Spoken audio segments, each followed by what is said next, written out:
Sushi. I've never seen someone so athletic.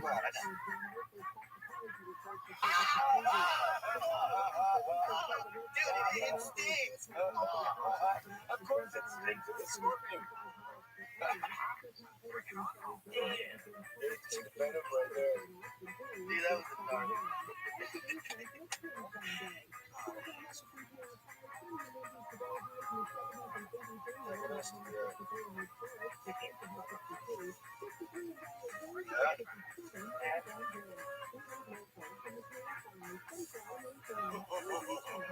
What are those things? Dude, they're insane. Oh my god, these are the biggest cockroaches I've ever seen. I'm wondering how.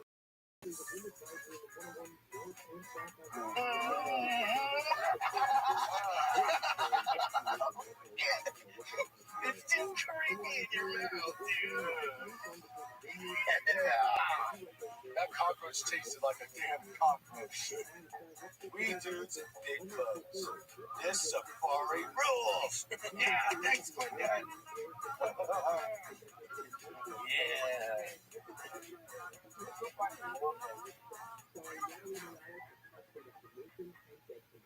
Millions of flamingos congregate in the geothermal lakes of Kenya.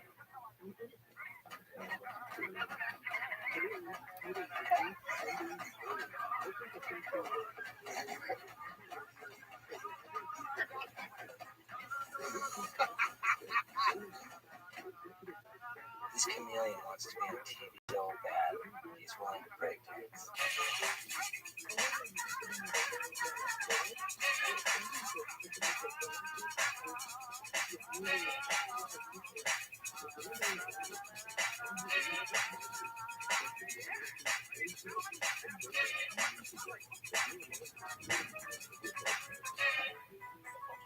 Everyone's doing it, come on!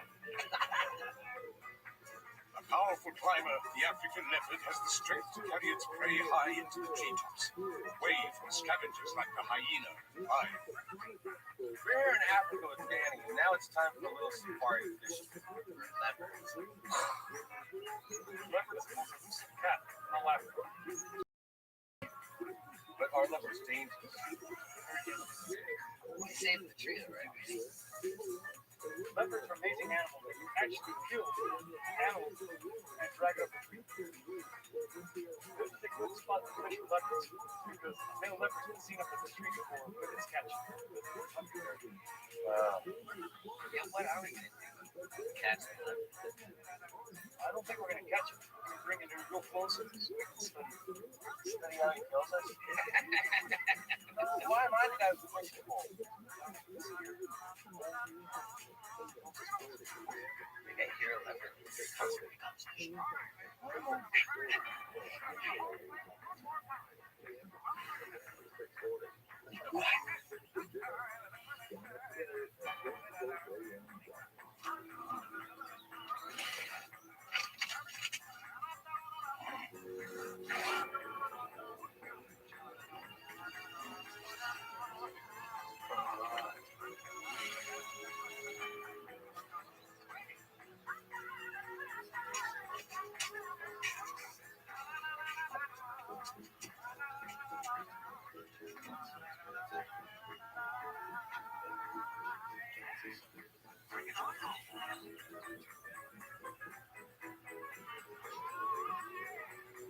We're in Rwanda. Today we're trapped in the mountains of Rabbi.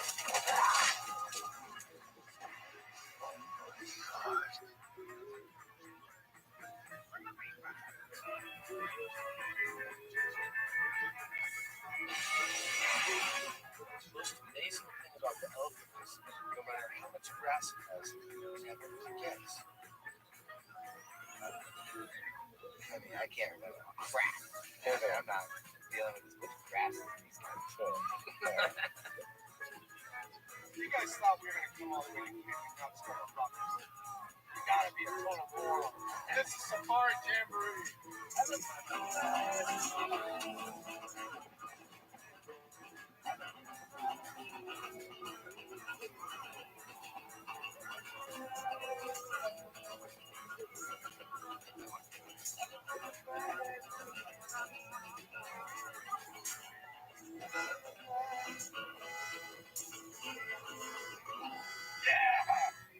supply all week. Thanks for coming out. Be sure to tip your waitress and don't have to spell out his wife.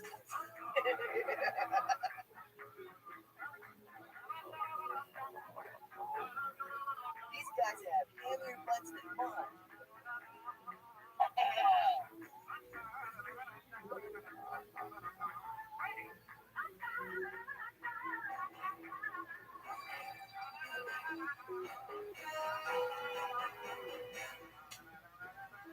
In search of mountain gorillas, the boys travel to Rwanda. After years of war, Rwanda reopened Volcanoes National Park to visitors in 1999, allowing them to view these endangered animals in their natural habitat. We're in Rwanda at Volcanoes National Park. This is Francis. He's our guide and local gorilla expert. Francis, what is the deal with these damn gorillas? Yeah, man.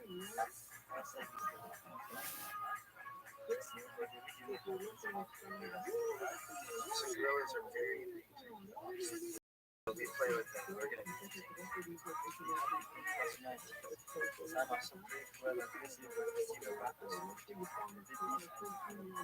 So if the gorillas charge us, we should just run.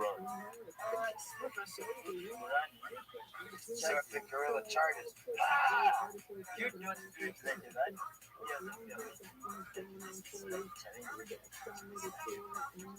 Alright, Francis, let's go play with these gorillas.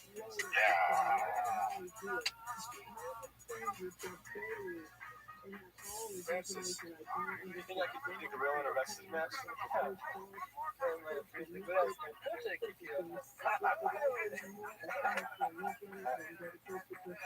So what do we have here? It's wild celery. You know they say celery makes taste good. What? Oh yeah? Yeah.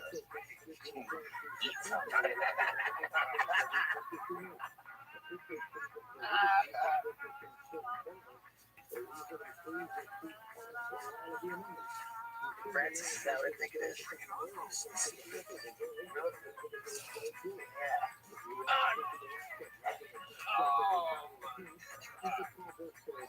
Oh my God, that's so gross.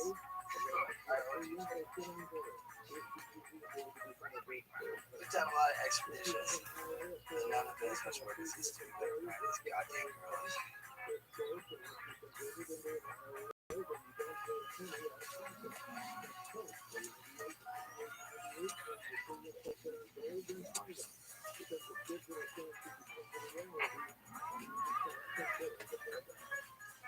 No more than 650 mountain gorillas are known to exist in the wild, 300 of which reside in the sanctuary of Volcanoes National Park. These densely forested mountains are their last remaining habitat on Earth. That ridiculously huge gorilla is the silverback.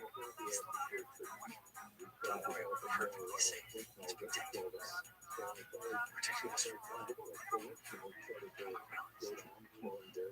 Those gorillas have huge teeth.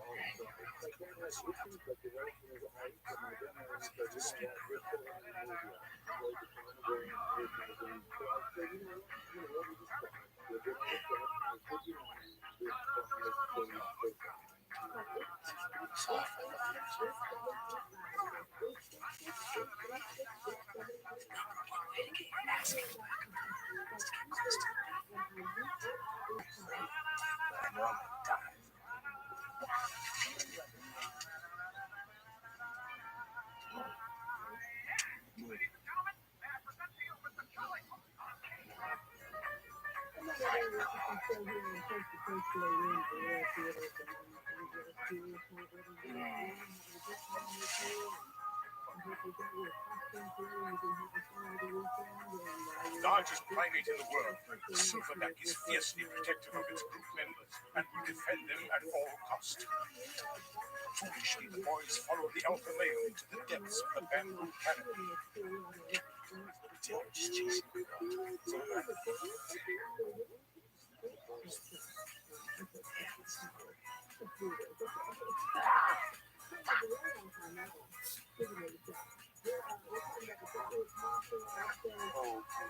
baby comes in, we get killed.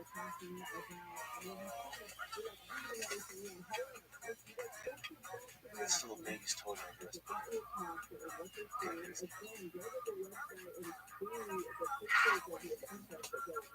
Grace going back to tell us dad.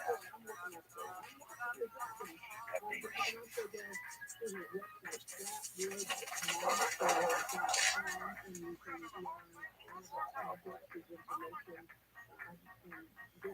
Sweet question.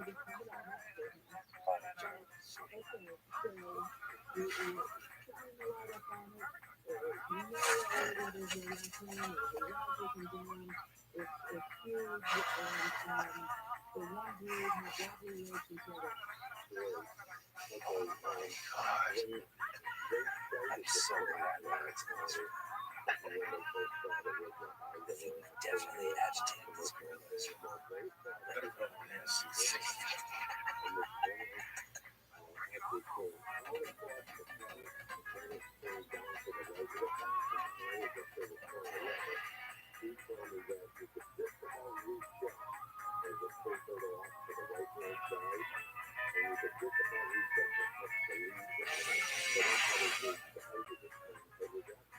We've been studying these schools for over 10 minutes. Now it's time to find out how they're working.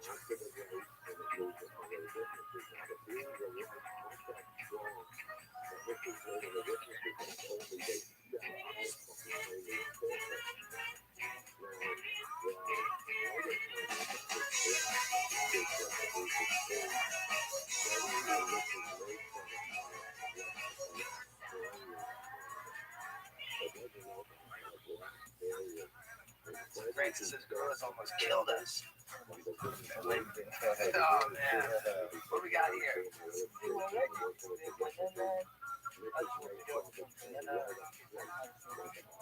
Yeah, moonshine. Banana moonshine. Oh!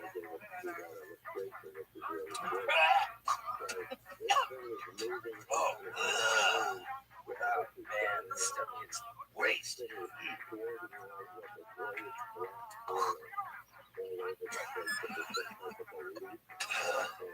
Yeah.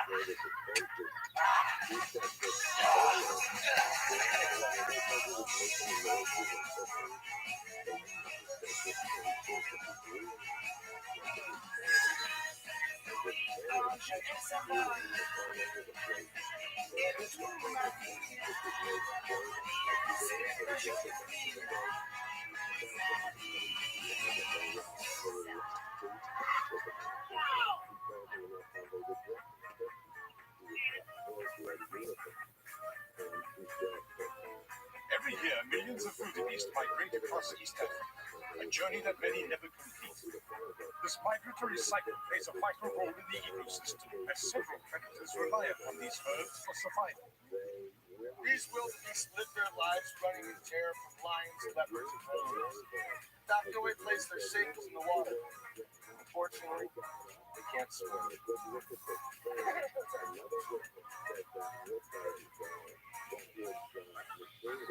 8 a.m. on Lake Victoria, and man, I have the munchies.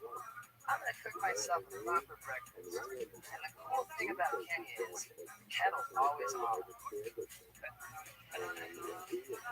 Every good breakfast starts with boiled eggs. And believe it or not, this water is hot as fucking shit. This egg's gonna boil in no time.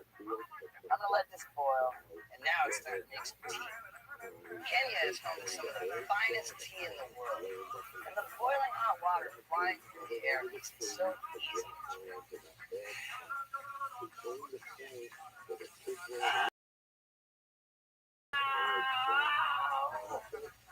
Oh yeah!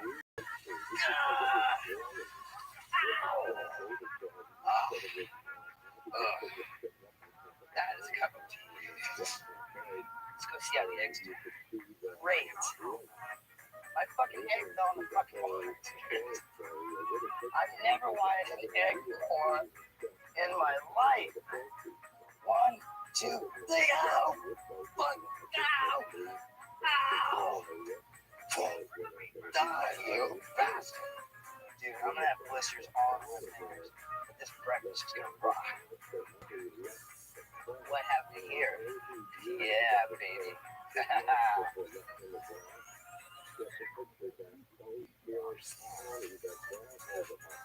But it wouldn't be an all-safari grand slam without biscuits. Fresh biscuits.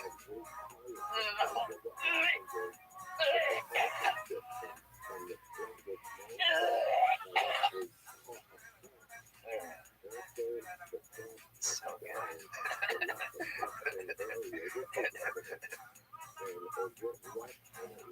Look, man, tattoos rock. So does the rock python. It's time for a safari tattoo. Hey, Chris, finger up. Rock pythons rock so hard, they're rocking like 50 teeth, man. Dude, that snake's gonna chomp Chris.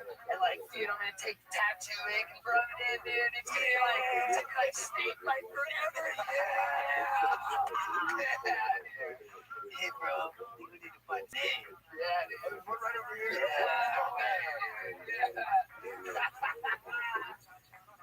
Yeah. Now it's tattoo time, dude. Yeah. My tattoo artist is so gnarly.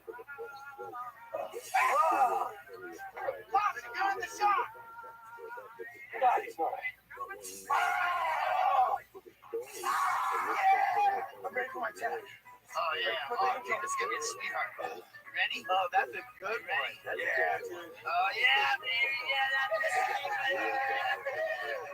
Oh, yeah, check that, dude. What's just coming out? I always wanted a tattoo of a snake. Now I have a tattoo from a snake. The rock python totally rock. Yeah.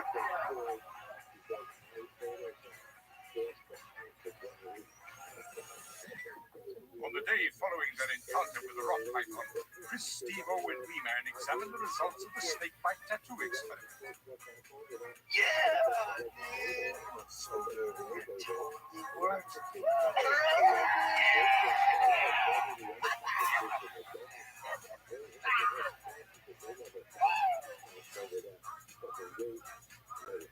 Nobody's wilder than the wild boys. The truth is, we love animals and we never hurt them. And please, don't try the things you see on the show.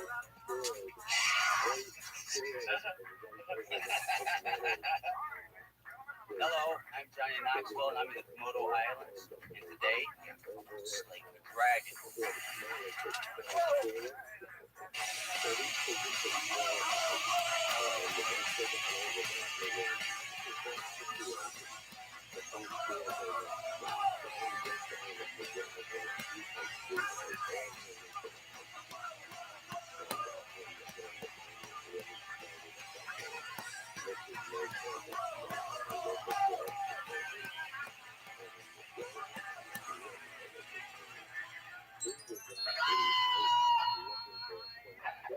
Choose to change the channel you're showing.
Yoshi, look at this.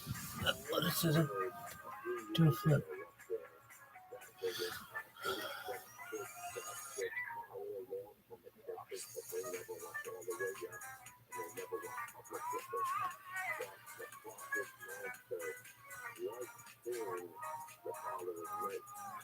Yoshi.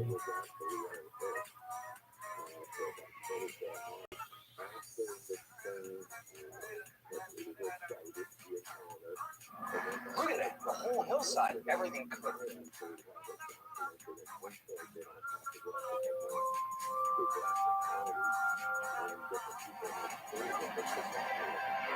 Yoshi. Oh, this one is Yoshi.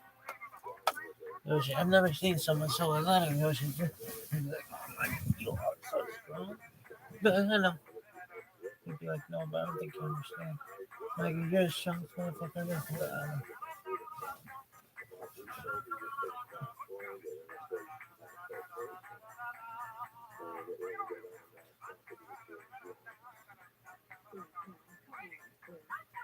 Yoshi.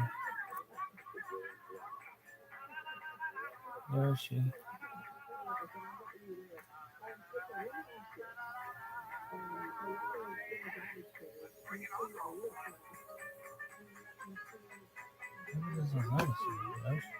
Freedom is a heavy load, Yoshi. great, strange burden for the spirit to undertake. It is not easy. It is not a gift given, but a choice made. And the choice made will be hard. Yoshi. The road goes upwards towards the light. The living traveler never reaches the end. Man approaches the unattainable truth through a succession of errors. Affliction comes to us, not to make us sad but sober, not to make us sorry but wise. You will be required to do wrong no matter where you go. It is the basic condition of life. You will be required to violate your own identity. At some point, every creature which lives must be the ultimate shadow, the fruit of creation. This is the curse of life. The gravest error any person can make is to believe that one particular version of history is absolute fact. History is recorded by a series of observers, none of whom is impartial. It is change, continuing change, inevitable change that is the dominant factor in society today. No sensible decision can be made any longer without taking into account not only the world as it is, but the world as it is. The saddest aspect of life right now is that science gathers knowledge faster than society gathers wisdom. Each generation imagines itself to be more intelligent than where it's from. Man's being a triumph, rebel child,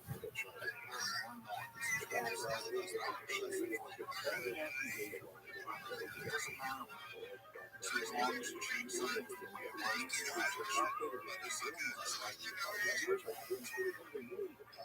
the very concept of truth is fading out of the soul.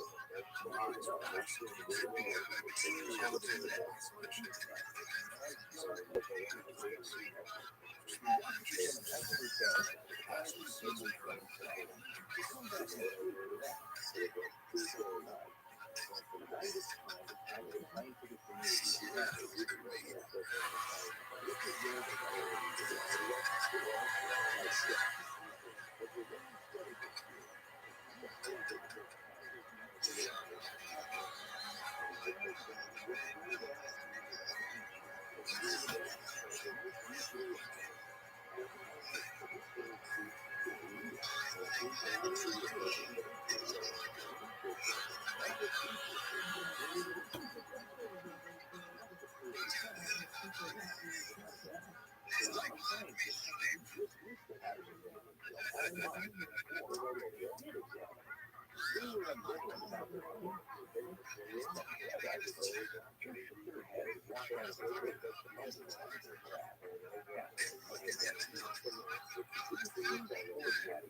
isolation,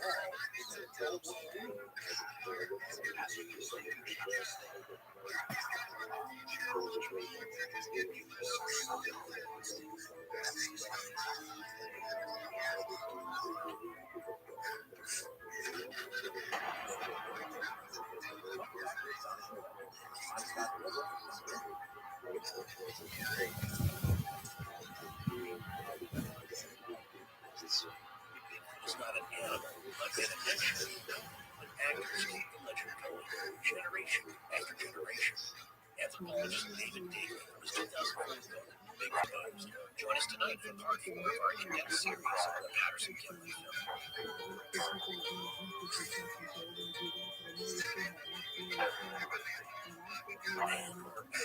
Tonight it's time to Science Patty. Don't try to be all hip, man. You just sound ridiculous. Okay, well, here's something I think people are going to enjoy. You guys know that we added wine classes to our store with our logo on them, right?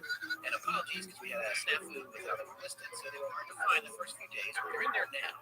Well, tonight we get to announce something else about the classes. David Spencer, this is your moment, so grab the kids and play this over the speakers. For those of you that don't know, one of our listeners is the incredibly talented graphic artist David Spencer. Everyone who follows us on our social media is social media. Social media. It's like social media. Yeah, you know, I think you're abbreviating on the info color in our store at Astonishing Legends, as well as all of our sponsor codes by the listing at the top. There's no sponsor codes. But wait, there's more. In true paranormal style, Scott seems to think these would fly off the shelves. That I do, and if they do, then we will be commissioning David Spencer to create a limited edition collector's set of glasses done in his inimitable style. But those of you from our generation, and the two ones over, may remember the Burger King and McDonald's collector glasses from our youth. Yes, collectible 7. Indeed. So, not sure how many we're going to do yet, but we already have at least a few characters from the Astonishing Legends canon lined up. We may even get Tess to come up with a nomination process. However, this is only going to happen if it seems like something you guys want. So we'll have to see if anyone even wants the wonderful Tiana glasses, which I like so much. I'm already setting like a dozen aside to assuage the order. And just a quick reminder, folks, we wanted to tell you about our favorite new podcast aggregation app. It's called Himalaya. Go find it. It's a cross-platform app that you can get from your Android or your iPhone or whatever. You can even get it online. Download it and find Astonishing Legends there and give us a follow. All right, folks. Well, it's time to tunnel down even deeper into the rabbit hole of angles that have revealed themselves to us in our series of the Patterson Gimlin film. So tonight, we're going to listen to what the experts have to say. The very few experts that are all the way in. Actually, there are several experts who are specialists in primate locomotion, morphology, even hands and feet of primates, and we'll hear from them. But keep in mind, as we do, you're not going to hear a lot of really detailed scientific debunking of this, the Patterson Gimlin film, because most of them didn't even bother to look at it or make comments. Yeah, this has created a kind of conundrum with it, because the people that believe in it, actually, a lot of them want to hear from experts, but a lot of the experts are afraid of the hot potato of taking Bigfoot seriously scientifically. Now, you can't even consider it. Just to consider it makes you a wacko. But the few that have, that's not to say that there aren't criticisms with what's seen in the film. And there's a couple of flip sides to this. There's more than 2 flip sides. Yeah, that's a no dig either. There are criticisms, of course, and favorable comments and analyses of the film. But the ones that are critical, I like them because they're not looking at the social aspects of what kind of guy Roger was, or the timeline, or how they got the film developed and all that. It's looking specifically at what's in the film, which is what we should be doing, because that is the scientific approach. The scientific approach to the empirical evidence that the film itself is, which is irrelevant to all the people around it who made the film, right? So when you do that, you're taking a look at what's in the film and asking, is this possibly a hoax? Could this have been done by human beings or not? And when you do that, then if you rule out it being possible for humans to do these motions and actions in the configuration of time and space that we know of, or can only assume we should be doing, because that is the scientific approach. Scientific approach to the empirical evidence that the film itself is, which is irrelevant to all the people around it that made the film. Right. So when you do that, you're taking a look at what's in the film and asking, is this possibly a hoax? Could this have been done by human beings or not? And when you do that, then if you being possible for humans to do these motions and actions in the configuration of time and space that we know of, or can only assume by estimates of this film, then you look at it two ways. Okay, so if it can't be done, then what is making these motions? What is that? If it can't be done, then how is it done? And can it be duplicated? So one thing I'll say here before we get started, and we hear from the scientists who have made it, is that a lot of the consensus has been, well, like this about it, or this doesn't look right, and it could be done by a human or could not. We'll hear both sides of that argument, but nobody, scientist, enthusiast, bigfooter, debunker, or skeptic, has been able to outright prove it's a hoax. They've only left the door open for that possibility. So it's still a hot button issue for a lot of people who have actually taken a look at this and have an interest in it. So first what we're going to do is look a little bit back onto the history of what happened at the time that the film came out and how was it received, what's the history there, and then we'll look at some of the more major hypotheses and deductions and theories about what is actually seen on this film from the more notable scientists and experts and even just learned enthusiasts, because as we've seen, some of the most learned people about these kinds of subjects are the ones who have gotten a degree in them at some highfalutin university. They've just devoted decades to its study, and over that time have accumulated a lot of knowledge. It's worthwhile. So we can start off here by looking at a few conclusions that Murphy had about Bob Hieronymus's claim about being hoaxed by him, some of the spacecraft Roger, and I guess in turn Bob Gimlin. Chris Murphy makes the following points. One, that it's ironic that the Patterson-Gimlin film issue is a reflection of the entire Bigfoot question. Scientists want a body before they will recognize the creature. Bigfoot believers want a costume before they will recognize that the film is a hoax. Quote, no matter how much circumstantial evidence one gathers, such is still not hard evidence. It's entirely possible the film is a hoax because, as the saying goes, anything is possible. The same is not true of probability. Here, one must go far beyond hearsay and truly judge evidence on its own merits. I think that's a good way to go forward here. You know, what he's saying is that, yes, you can't rule out it being a hoax. And that's what has made this debate so lively and long-living. If it had been proven a hoax a long time ago, we wouldn't be hearing about it, other than what a fantastic and fun hoax that was from the 70s. But it hasn't, so the question is still open. And so that being a possibility that the film is a hoax, well, you keep that on the table, you look at everything again as the approach that we like to take. But as I tell Scott, we're neither totally believing or totally skeptical just for the sake of either. That's right. There are those who wish we were buying into one topic more than others. I'm sure there are a lot more comments from people that wish we were more skeptical on some issues. But that's fine. We're going to let the story and what we find dictate that, not just to be skeptical for skepticism's sake. So if you're seeing some kind of evolution of belief here or thinking, that's kind of what's happening over the course of this series, is that we're letting what we find guide our thinking and reasoning on this. And so to us, there are things that are going to be more probable than others, while still considering everything. So tonight, we're going to start off by telling the story of how the film was first received by the scientific community immediately after the incident. Then we're going to summarize a few of the conclusions by the more commonly referenced scientists who've actually weighed in on the Patterson-Gimlin film. Yeah, the conclusions, the ones that aren't outright dismissals after a single viewing, came about after studying and analyzing the film for some time. It seems, though, that no researcher was convinced of Bigfoot's existence right after this reading. It just wasn't enough. So, folks, focusing on what Forrest was saying a minute ago, there were two primary aspects of the creature in the film that scientists have dissected over the years: the morphology, or the body dimensions of Patty, and of course her walk. Dissecting. Yes, dissecting. Well, that's what they would have liked. If they could have caught her, they would have liked that. Then we get into a whole other ethical issue. Yes, there's no debate that Patty or whatever is on that film isn't an actual being. The question is what's on the film more human or more ape-like, or some kind of compelling combination of both?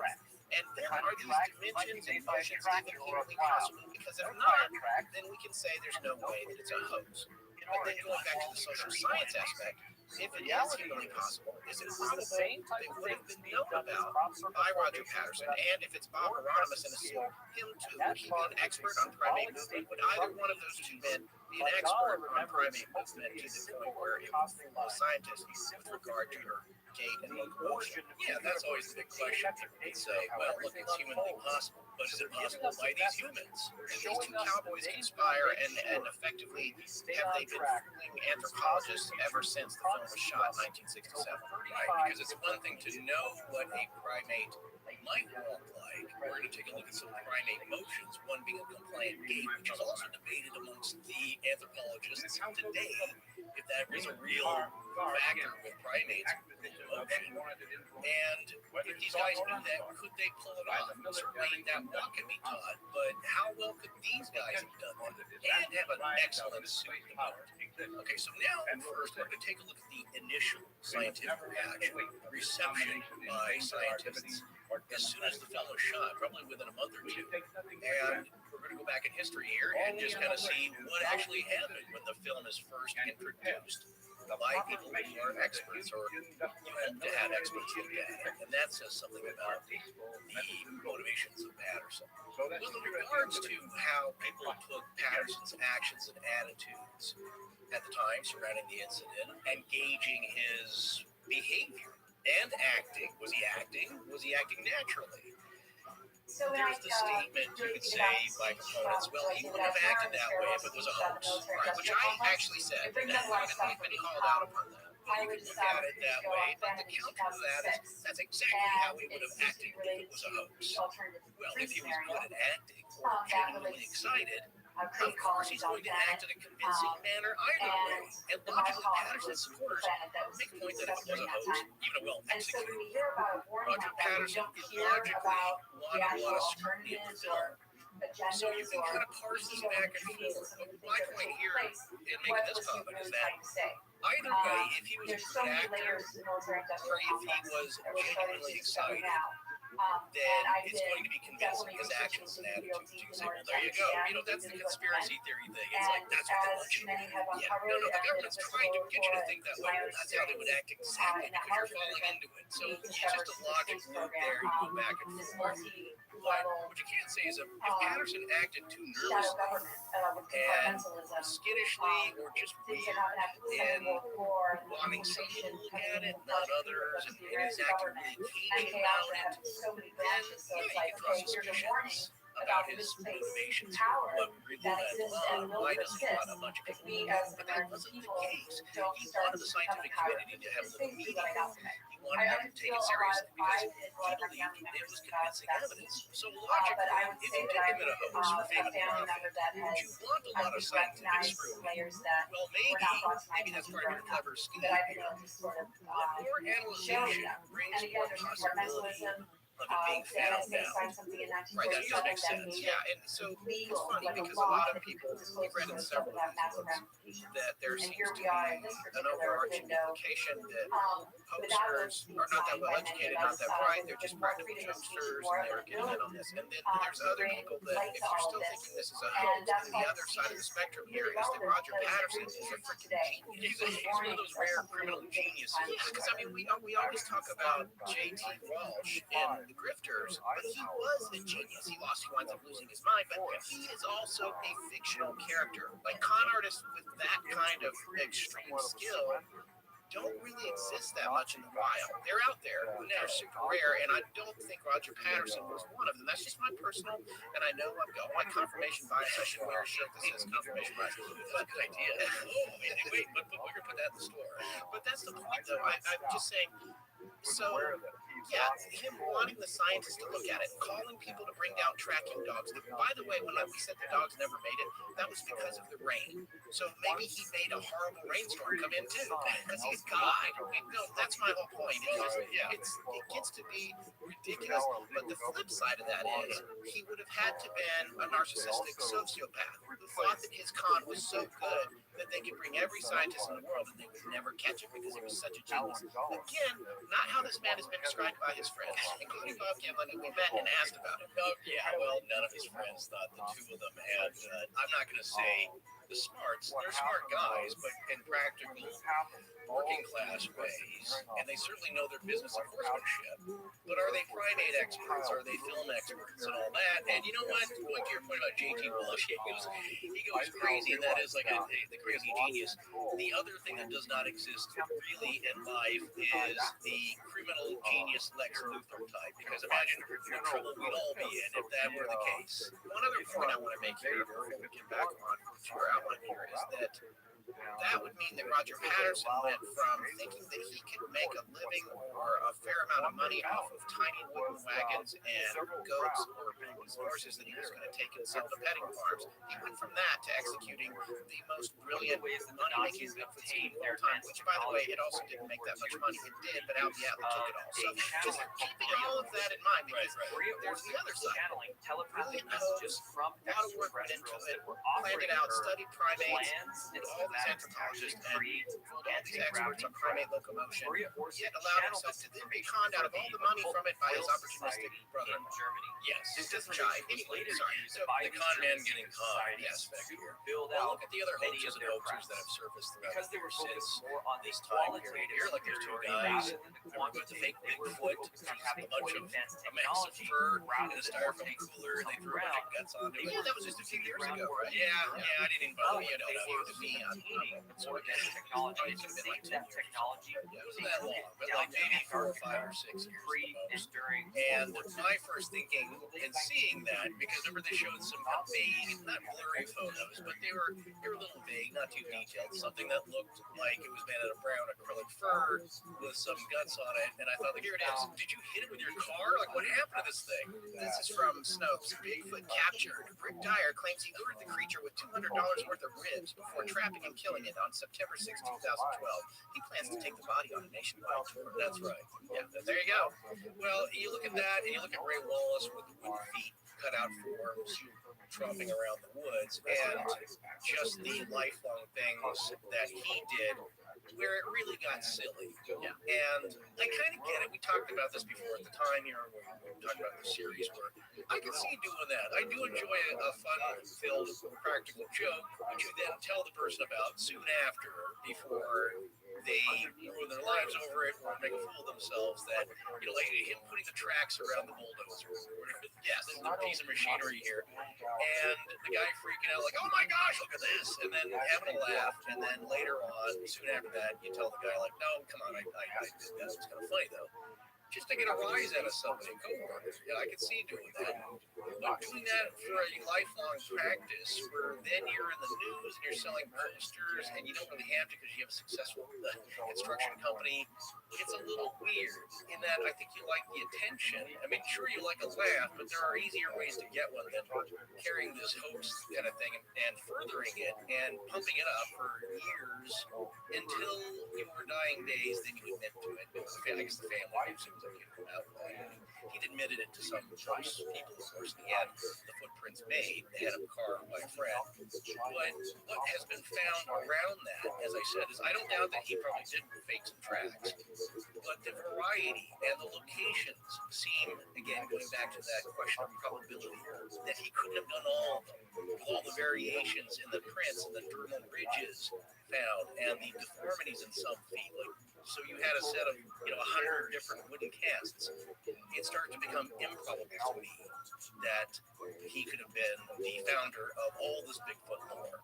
Well, going back to what happened back in the day, Patterson really wanted everybody to see this because he believed, if you believe him, he believed in the material that he shot as being authentic, of course, because he was there. He always claimed that. He and Bob Beamon had always sworn that this thing was real, it really happened, and maybe they were hoaxed by some expert crazy genius and a futuristic ape suit, but what they saw and experienced then that day was genuine. So back in the day of 1967, November 1967, Life magazine had contacted Patterson and pitched the possibility of a photo story on the film. But first, they wanted their own scientific bet. Life magazine was taken very seriously. It's Time Life. They're one of the bigger magazines. They're still around now. They had kind of a hiatus. Went out of business for a while. They're back. Boy, since the mid-century, they've been taken seriously in a major magazine of note, of record. So they are going to want their own proof. They know who this guy may or may not seem shady. Who knows? They don't know him yet, so they wanted their own betting. So they arranged for a scientific screening at the American Museum of Natural History. Patterson, Kidman, and Diatley went to New York City to present the film. While the scientists in attendance didn't seem all that impressed, and it looked as though they had already made up their minds before viewing it that it was a hoax. They viewed it only once, didn't take any measurements or notes, didn't look at any stock frames or even ask questions.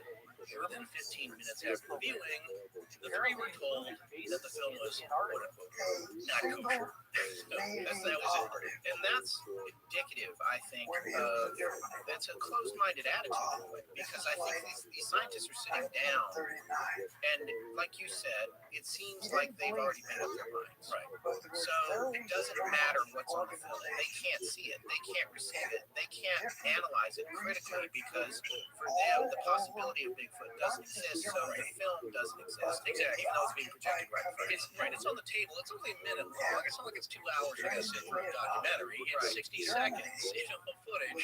And they saw it once, didn't ask to, hey, that was interesting. Can we see it again? Yeah, and that's part of the problem with Patty is that she's, by people, she walks like a human being. Whether she's real or not, it's very hard to conjecture whether or not it's a person. If they had gotten footage of a Bigfoot and it was crab walking upside down like the exorcism of Emily Rose, then at least they have to say, okay, people really cannot walk like that. Yeah, and we're predating CGI. But then it's like, if it's a tall, bipedal, furry thing walking like a person and you're already predisposed to believing that it can't possibly exist, then immediately you see it and there's nothing to convince you that it's not a person, but a cursory one-time watching of it, bam, you're done, it's a hoax. Yeah, well, again, it's not on the table. Yeah, you can't have an analyzation of it. The only conclusion you're going to have is that it's fake. Well, it got a little better, but not much. When Life magazine then asked animal experts at the Bronx Zoo for a second opinion, and they seemed to be a little bit more interested, they asked to see it several more times, along with viewing several stop frames at least. But in conclusion, though, they rejected the film and said that there was, quote unquote, something wrong with the film. They didn't elaborate any further. And with that second denial, Life magazine lost interest in covering it. Yeah, that was kind of it. It's like, well, okay, not so favorable. But they didn't say what was wrong with it. That's all they said. So again, it's not an analyzing where you're saying what's wrong with it. You just don't think it's possible, right? And not wanting to put your neck out there speculating about it. But while Patterson was in New York, he contacted Ivan T. Sanderson, who became a proponent of the film after viewing it and personally helped to get it shown to some scientific audiences. But also, Sanderson contacted Argosy magazine, who had expressed interest in getting other scientists to view it. They then arranged for 4 notable scientists, along with operations from the U.S. Department of the Interior, for screening. Also present were journalists and an editorial representative from National Geographic magazine. The film and still frames were examined under high magnification, so this time it's a deeper look at it at least. But again, no one was that impressed, as the New York Times did report on it. The Post ran an article on page 12, and the National Geographic Society completely dismissed it. The only positive outcome was that no one said it was a hoax.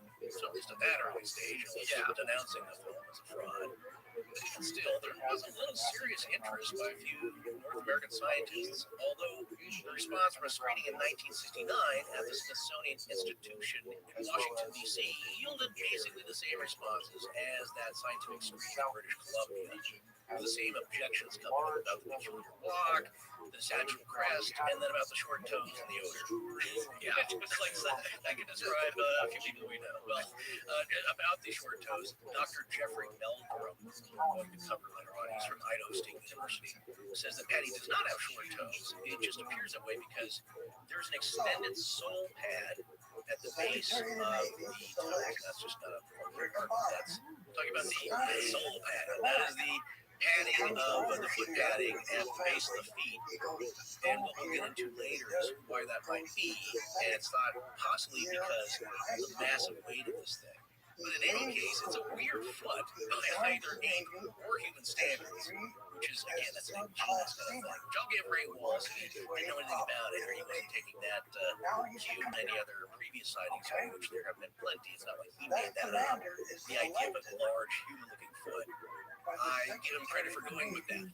Rather than a three-toed alien or something else, it's kind of weird. But one scientist at that Smithsonian screening, Dr. John Napier, was intrigued enough by the film and other evidence that he later wrote his own book titled Bigfoot.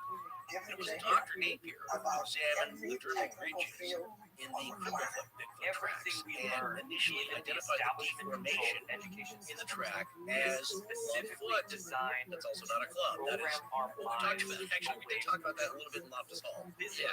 Napier would go on to become director of the primate biology program at the Smithsonian. One interesting thing about the Cripple-foot tracks is that, again, we're showing a little variety. So if you're a hoaxer, nice touch. You're adding something that anthropologists and people who are extremities experts are being fooled by, and the extremely difficult, if not impossible, feat of adding dermal ridges, which are essentially the help us empower ourselves, help us actually understand very nice. Yes, that in the case of this Bigfoot, that would be a big issue. There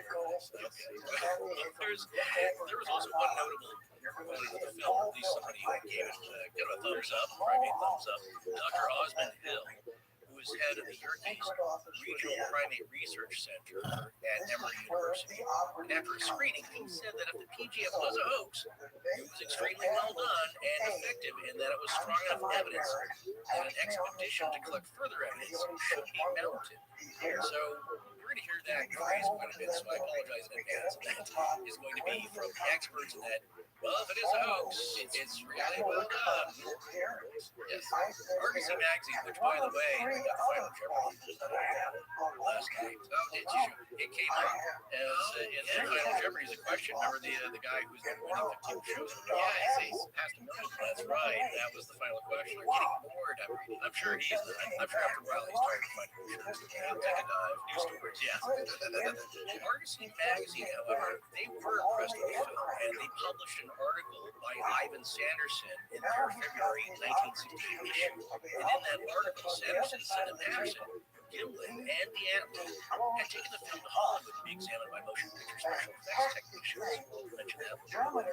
So apparently their response was negative in that they're not lauding the film, but as we'll see a little later, they seem to be also baffled by it. So we'll take a look at some of the Hollywood reactions towards the end of this episode because they're interesting, and I wouldn't say as definitive possibly as the scientific conclusions or the analyses, but interesting from a costume aspect of it. Getting back to that idea, which we're going to go into. Yes, well, even though the scientific community largely ignored the film, it gained attention in North America, as we talked about earlier. It's a bit of a sensation. Not much, but and along with Argosy, three other major magazines ran with the story. That was National Wildlife, West Magazine, and Reader's Digest, which also published it in their international edition, giving it a wider audience with European readers. And I know not many people even know what Reader's Digest is nowadays.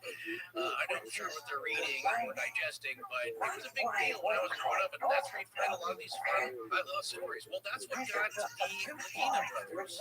That's very exciting. Remember about Oak Island? I read that same exact article And it being a digest, it's a shortened version, or they're readable bites. So it's nice to pick up a story or two where you're waiting for something. And so they had a huge readership, and that kind of made them more known in Europe. But mostly it was a North American phenomenon, and of course Canada, because they have much more open attitude about it in Western Canada anyway. But largely, I think the guys who were trying to get the film noticed eventually realized that they couldn't depend solely on North America and its scientists. As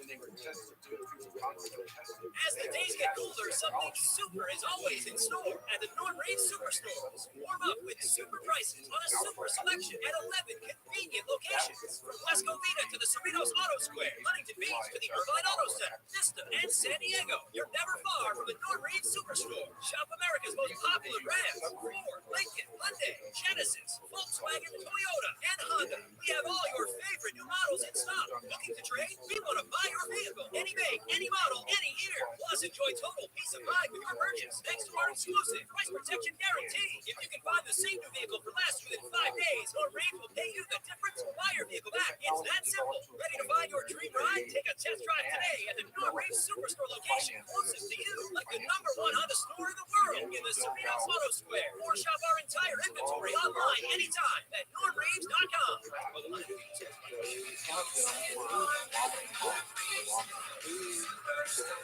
Every student is so different. So why do traditional schools treat them all the same?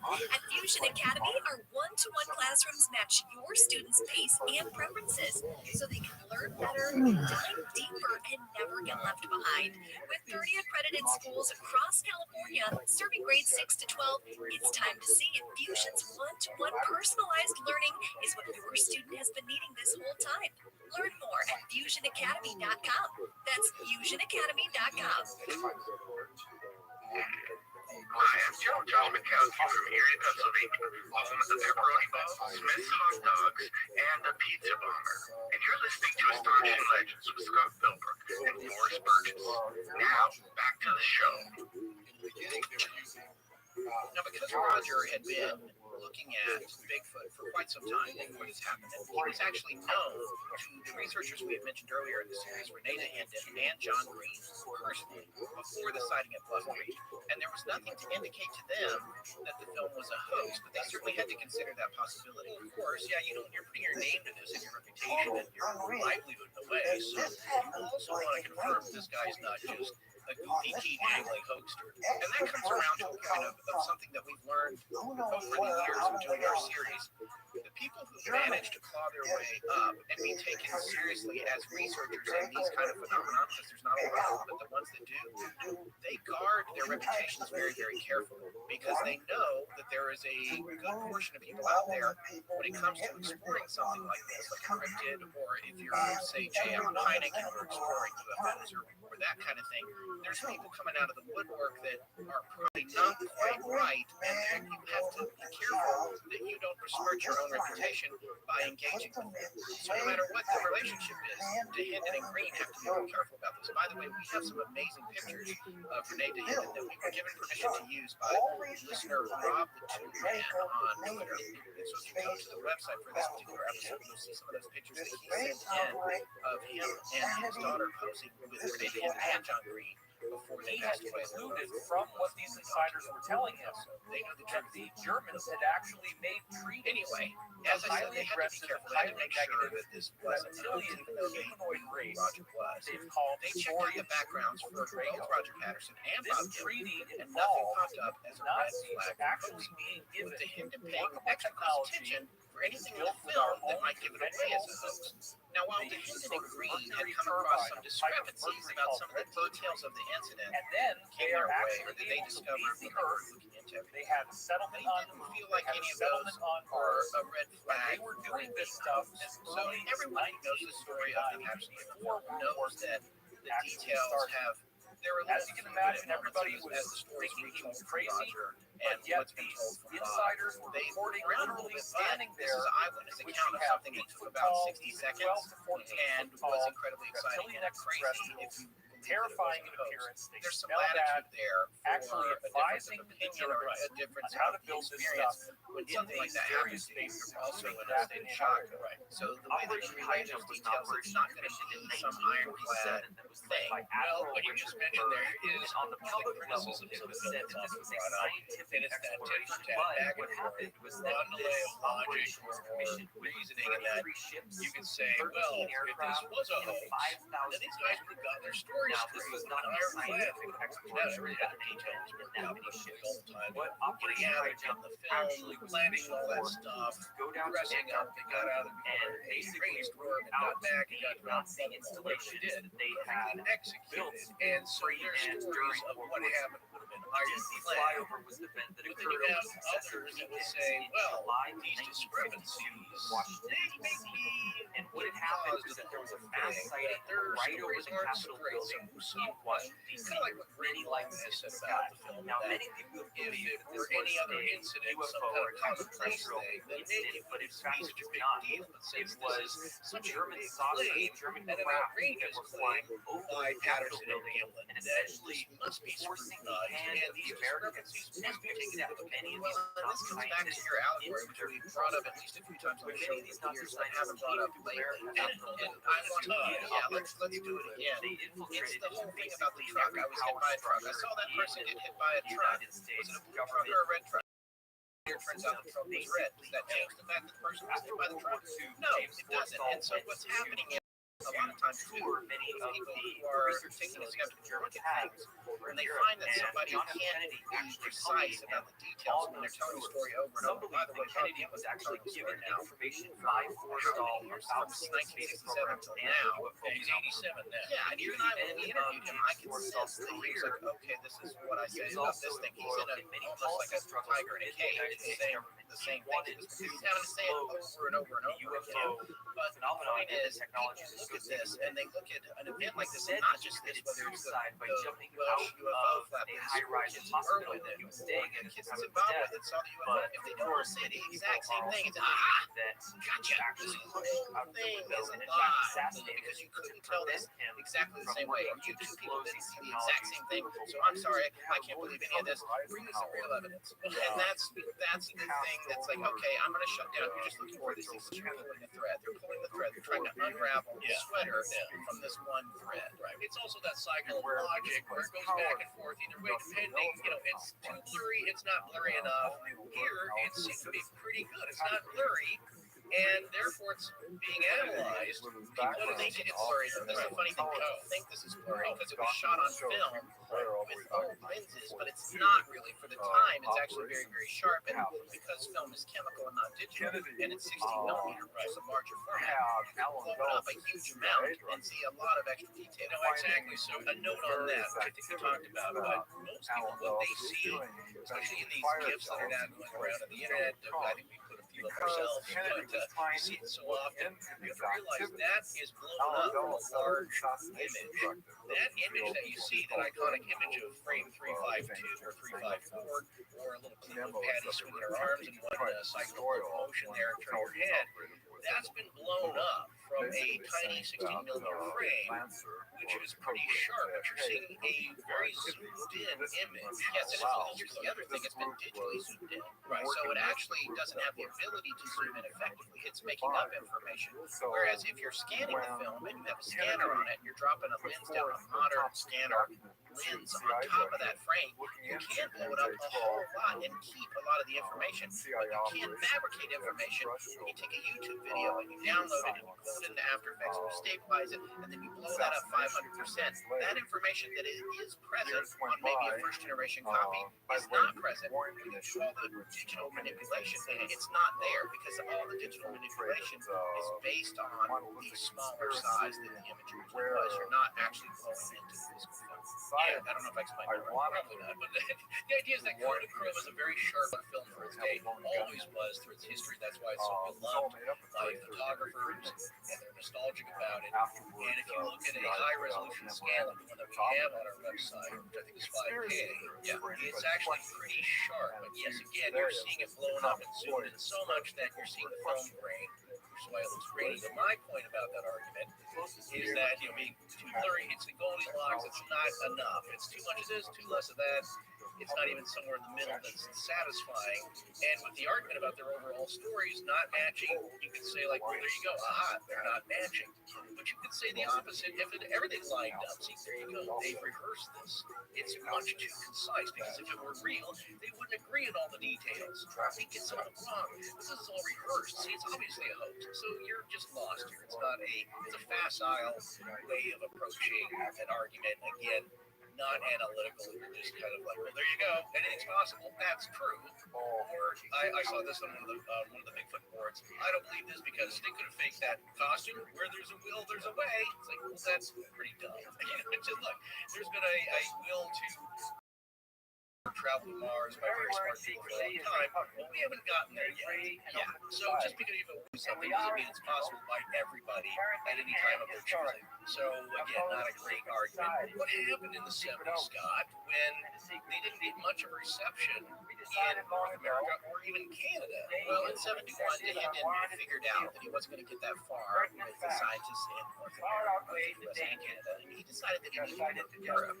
Scientists there were more open-minded, but they essentially came to the same conclusions. Dahinden ended up traveling to England, Sweden, Switzerland, Finland, and using his own money, traveled to Russia, where he ended up having the most getting the film to be seriously and as you know from our Lake Baikal, the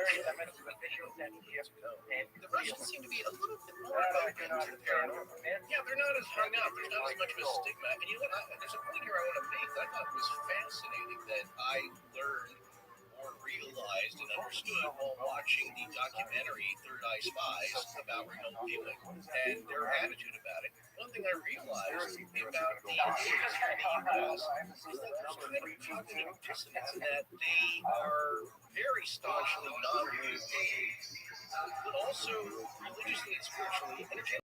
Yeah, by no means casting any aspersions on religion. I'm just saying that when you have Russia, who started off, of course, with the teachings of Marx and Lenin, and in communism, there is no divine deity controlling everything. It's just the state, it's just the people. So they're very materialistic. And one thing that the film said was that Lenin, his approach, being an extreme materialist, that if there's some kind of mental apparatus that enables some people seemingly to read thoughts or get premonitions or target a location, whatever it is, they have that back then. And certainly they were into studying ESP. Well, to them, being materialistic, there's got to be side to it. Physical, there's a mechanism there that we can study, adapt, and learn, and capitalize on. So it's not rooted there. There's a rational explanation. I thought that was fascinating. Ironically, they're much more open to this stuff because, like, well, no, if there are thousands of reports of some kind of ape in the woods, there's probably an ape in the woods. We should go find out what that is. And in Russia, they have their own Russian Yetis. They have, as we saw in the Yatla Pass, the Mansi people, they're the native tribal peoples, believe in the man, and they're serious about it. Well, as I mentioned before in the series, I was over at Scott's house, house sitting for a weekend, and there was that documentary on the killer Russian Yeti. But they got some pretty interesting evidence, I would say, more so interviews, of course, with the local Mansi people, seeming pretty serious about it. And they did get one with whatever it was. I hadn't gotten that far. I only watched this far. I only got to watch the first 15 minutes. I did not care for how liberally they were using their smoking photos. Well, yes. No, I know. It was kind of it was sensationalized to be sure, but in getting the interviews, my point is that they take it seriously and they're not hung up on it. That's kind of the basic attitude.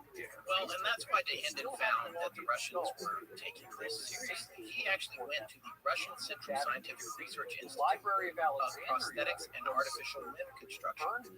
They studied the creature's locomotion and concluded that it was extremely heavy. Yeah, they were actually very interested in this film. The weight was indicated to them by how the creature's arms swung and how the knees bent when the body weight came down on the foot. Interesting to note, they said, both can be simulated, but once not again, you have mass this weight. built-in They culture also in noticed the large Mesoamerica muscle mass. They agreed to do some biochemical work with the film, but unfortunately they never got around to it, nor Unlike the case of did they Egypt, publish any Mesoamerica, official. we now have the This added is the benefit downside there are to the Russian multiple examination. elongated They'll look at stuff, have but been they're dug not up going to tell you what they think not about it. something Well, that actually not on like display you know, you can't get your hands on the reports. places No, not from an official have the researcher entire Brian institution's point of view, who's but bringing there are out some new individuals, some scientists, of have elongated looked at it and and did they are being issue genetically tested, a summary report analyzed, of and they their have thoughts clear and analysis physiological of the film. differences And we're going to touch on the three reports that are most often cited. This is going to be very Igor, large Dimitri, and brains. Dimitri. Yeah, so listen, here's the thing now. We're in the U.S. and we're talking about this stuff. We got a lot of Bobs. And now we're in Russia and we got a bunch of Dimitris and Igor. Very, very popular names. Yes. No, these two fellows here are well known Bigfooters, especially at the time. They both got very involved in it because they believed in it and were fair to say so. And had some very interesting thoughts and I think good attitudes about approaching the research. Brain volume is So almost what we're going to look at next here are the individual scientists and experts, image experts, people who are familiar with the aspects you see in the film and what they thought. What your summary thoughts were also the ones that you hear about all the time. And just so you don't think as we go along, we're favoring the positive reviews, the favorable outcomes and summaries of the PGF over the negative ones. I wanted to make a point here that yes, there are going to be more detailed positive outlooks on this film than detailed negative ones. Now, I will say that, as we talked about before, anthropologist David Dating and his anthropology partner Daniel Schmidt wrote pretty good, I thought, fair and balanced book about Bigfoot in general and Patterson Gimlin's film. Bigfoot Exposed, an anthropologist examines America's done some wonderful work. Right. But as far as like really breaking the film down and trying to run experiments and comparing their findings to the data presented to them by other scientists and what they thought about it, there aren't a lot of really detailed, negative, or unfavorable breakdowns of the PGF. There just aren't. What we're going to find here generally are scientists who study the film a little bit, but have problems with individual pieces of it or the data or conclusions of other scientists. Not really going through it step by step, frame by frame, and saying what's wrong with it, just so you don't think, again, we're favoring one over the other. Of course, we have our own opinions about it.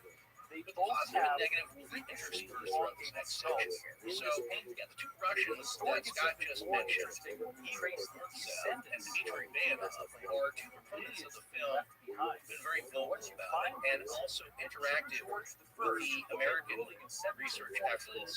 So unlike the previous scientific reception in Western Europe and North America and Canada that the film got so far, Igor and Dmitry Bayanov from the Smolin Hominology Seminar related with the Art Museum in Moscow, they were very interested in the film. And as we said before, part of this reason they're so open to it is that the Soviet Union has their own relic hominoids to study, and they take that research fairly seriously. They report it, they document it, look into it. So the Hidden found and Bayanov copies of the film and footprint casts. The two then gave the PGF the most detailed analysis at that period in the mid-70s. Right, so this is significant because this is a thorough technical analysis contemporaneous with when the film was made, as opposed to the ones that have been done decades later, which have obviously their own value and a very great value. But this is interesting because these guys are working in the same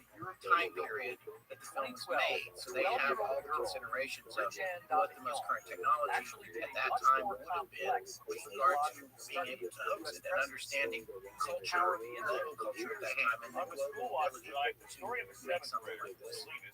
Yeah, and they're really the first two scientists to take this seriously, where they are now going to really do a deep dive on this and a really detailed analysis. So they're significant for that fact alone. Just the first two. Yeah, U.S. presidents well, after all studying the had technical a aspects of the film, the frames per second rate and Patty's morphology, and this is not just any old king. and Dmitry Bayanov presented these conclusions.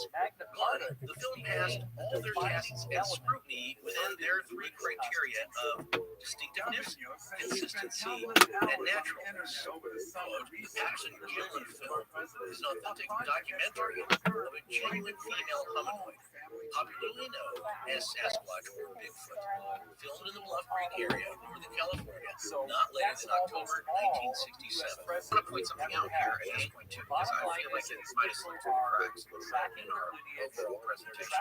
It's a known to us, so we're not even mentioning it. I want it to be absolutely clear that the film has been thoroughly analyzed for the location of the shoot, and that many parties, Bigfoot researchers, have taken a very, very thorough look at the location and were able to find the exact spot in Bluff Creek. Most recently in 2011, something like that. Yeah, there was a team that went back. There's multiple teams there. A lot of the trees are still standing, and this is when we get back into Zapruder film territory. The trees have names. They've got a name for each tree. They call one the ladder tree. They've got another one that's leaning. I can't remember that one's name. Measured out the terrain. They found debris and things that were in the original shot that, believe it or not, are still there, which I was blown away by because I used to spend a lot of time near the Delaware River, and I was there for a couple of major floods, and I know areas like this area that Bob and Roger described with the log jam, and those areas don't usually stay the way they are for that many decades because there's other floods that happen. It's surprising to me that a lot of stuff is still there. It's now fairly overgrown, so it's harder to find now than it was even just 10 years ago. But the point is, we just want it to be abundantly clear for anyone who's not super familiar with the story that there is absolutely no question that this film was shot in Bluff Creek, not in Yakima or anywhere else. It was shot in Bluff Creek, and they know exactly where it was, and they have the coordinates for it, and we shared those coordinates already in the prior episode of the show. So, Well, I didn't only think about that because there were claims that he shot it on the outskirts of Yakima. right, where it lived, right there in the opposite. So I just wanted to point that out, and there's analysis as well. I've seen actually analysis that looks like it was done in 3D environment with how far things were, what they're trying to calculate local links and all that. We're not going to get into all that. We just wanted to let everyone know that the location has been confirmed. It's a real place, and it can be found with precise GPS coordinates. Yeah, it's vastly overgrown now with vegetation, but I will say just very simply, it doesn't look like South or Southwestern Washington State. It looks like Northern California, two separate departments. And I believe even the location west of Yakima, where they thought it might have been hoaxed, doesn't look anything like that. Trees look different. Yeah, you can spot that kind of stuff, and it's funny because being in North Carolina, and they wound up undoing all the laws that made it a good state to shoot in. But in every time they ever shoot something in North Carolina, because I'm familiar with the flora and fauna, I spotted immediately. I spotted immediately, even 3 billboards outside Ebbing, Missouri. It was obvious to me that was a North Carolina mountain town. I knew it in about 10 seconds. You know your terrain. Anyway, so it's Bluff Creek. That's where it took place. We all know that. There is no dispute about that. Any party involved in investigating the Patterson-Gilman. Getting back to the 3 Russians, though, Burtsev and Bayanov, I think, had some pretty interesting, I think, just attitude-wise, really good comments on this. In general, they seem to be guys that we would like to hang out with, talk to. Similar approach and ideas about how to do research or these kind of stories. Here's a good quote. According to Dr. Thorington Jr. of the Smithsonian, he's talking about that, remember the viewing way back in the Smithsonian, so this is not too long after that. Yeah. One should demand a clear demonstration that there is such a thing as Bigfoot before spending any time on the subject. That is the internal quote here. And then I believe Burtsev goes on to say, if by a clear demonstration Dr. Thorington means a live Bigfoot be brought to his office, then it would be more of a sight for a layman than for the discriminating and analytical mind of a scientist. Yeah, that's great. So, what I'm saying here is that, well, if you think you need a body, then, that's something that somebody who doesn't know anything about science would demand. Not a scientist, because you don't actually need a scientist, because, yes, it's true. You don't have physical access to the creature, but compare it to a doctor who diagnoses by looking at x-rays, or a geologist who studies the earth by looking at photos of the surface. Also, here's the other thing about Dr. Thorington. One should demand a clear demonstration that there is such a thing as Bigfoot. Here is a film that is a clear demonstration that there might be such a thing as Bigfoot. Like, where do you start then? We can't start with the movie. We have to prove it first. But wait wait, there's a movie of it. Why isn't that the starting point? It's not enough. It drives me crazy. I know it's not enough for him. It's not enough for Greg Long or I would say most skeptics, which is fine. First, and then I'll watch the movie. Well, Okay, fine. you need to bring in, you got to bring in tissue. That brings in ethical Or you dilemmas can involve nowadays. these Yeah, they may sites not have had back then, but even back then, people had a chance to shoot them. Just they couldn't bring themselves to it because of the two. That story has been told quite a few times by young people who cited them who had a moment where they could have shot a Bigfoot and they didn't because it did look too human. And they Right. keep Here's a few dropping more interesting things from their statements. It's they velocity co-authored a study titled "Analysis of Patterson Human Film: far enough Why down We Find It Authentic." you will be An interesting statement from the study comes from sculptor Nikita Levinsky. He was a famous sculptor at the time, and he stated, "The better a costume from the anatomical once point you of partake view, in these the worse activities, it whether would be you from like the them or viewpoint not, of biomechanics. they now A have clever the leverage costume they can of a use human against cancer you. would expose, If you not never conceal dare a speak fraud." out against this group, So that's his thinking as somebody who studies anatomy.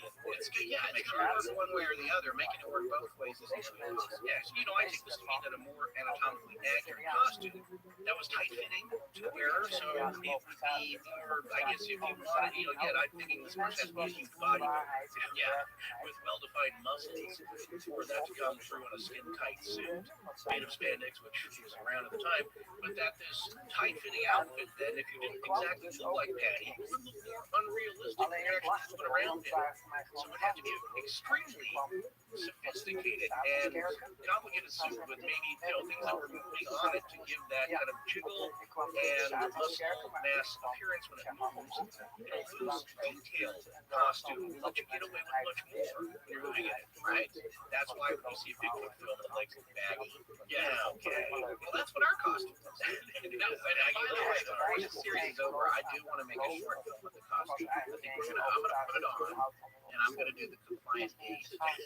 We're gonna film it and see how crappy it looks, and then that's gonna be. And now, granted, our costume's cheap. And if you haven't seen our costume, that's only because you haven't been to Patreon.com/astonishinglegends, where you can see a movie we made 2 years ago. There, it's right there. You don't have to become a patron to watch the movie, and you'll see our very good friend Mark Deontay, who's in a very early episode of the show, in a Bigfoot costume. You tell us if you think Mark looks like a good friend. He made a good Bob Hieronymus. He's in shape. He's a good actor. He fit very well. Now, Bayanoff wrote, this is Dimitri number one. Bayanoff wrote a book called America's Bigfoot, Fact, Not Fiction, from which the following statements were taken. Quote, "The success of this research is a triumph of broad-mindedness over narrow-mindedness and serves as an example to the world at large, which seems to be in dire need of such lessons." Isn't that nice? Again, when you're not hung up on how you look, and of course, they benefit from their scientific community not being so hung up. Obviously, they're human beings too. There's petty rivalries, jealousies of one theory over another.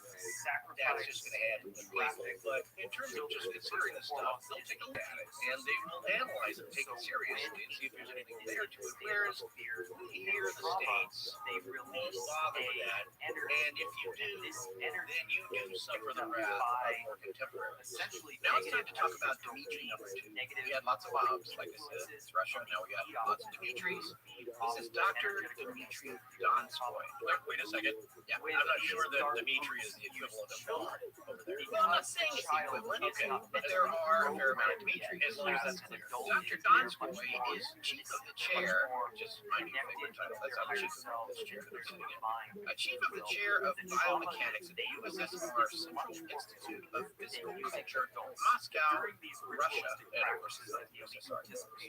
Former title, and it's also not Moscow, Idaho, which is, yeah, but not too far from some purported Bigfoot areas. Yes, this is a different Moscow big freedom. Anyway, he said, Moscow, Russia, Dr. Donskoy had a favorable conclusion about the film. Now, this analysis deals specifically with the movement and physicality of the creature pattern. After careful examination of the walking motion in the film and the stills from it, Dr. Donskoy's impression was that it demonstrated a fully spontaneous, high efficient pattern of motion. Well, so does this help attribute to what he say? You know, because he claims that Bigfoot moving very quickly. Remember that? Yeah, I think covered tremendous ground in a short amount of time. And also, Fred Beck's ape story. Remember they shot one multiple times. They were sure they hit it. They go to the spot where it should have fallen dead. And they see this thing running up the hillside. Yeah, up the side of the canyon. I mean, if they're real, they believe in aliens at all, and they're real, and they live in the woods where they've lived for generations, for however long, who knows where they came from. But I think the implication is if you're not going with a supernatural explanation, right, None of these guys are either. they've been around for a long time, and they've evolved from a species that is very adept at getting around in the woods, and also adapting to society, which implies a high level of intelligence. Well, there's two centralized theories here. Responsible for this.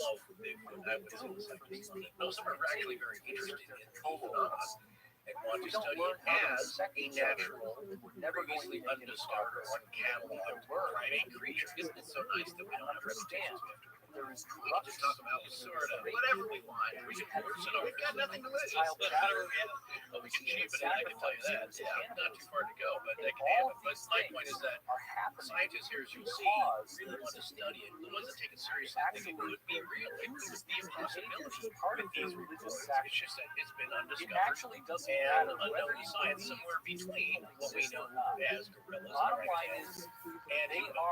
And there are some, as we'll see, that actually attributed to the class of Gigantopithecus, a giant ape that used to exist and maybe still does extant. But what we're looking at here on the other side, and what I was referencing, was that here are those who believe that maybe there is some kind of skinwalkery type supernatural element to them that allows them to move so quickly and disappear.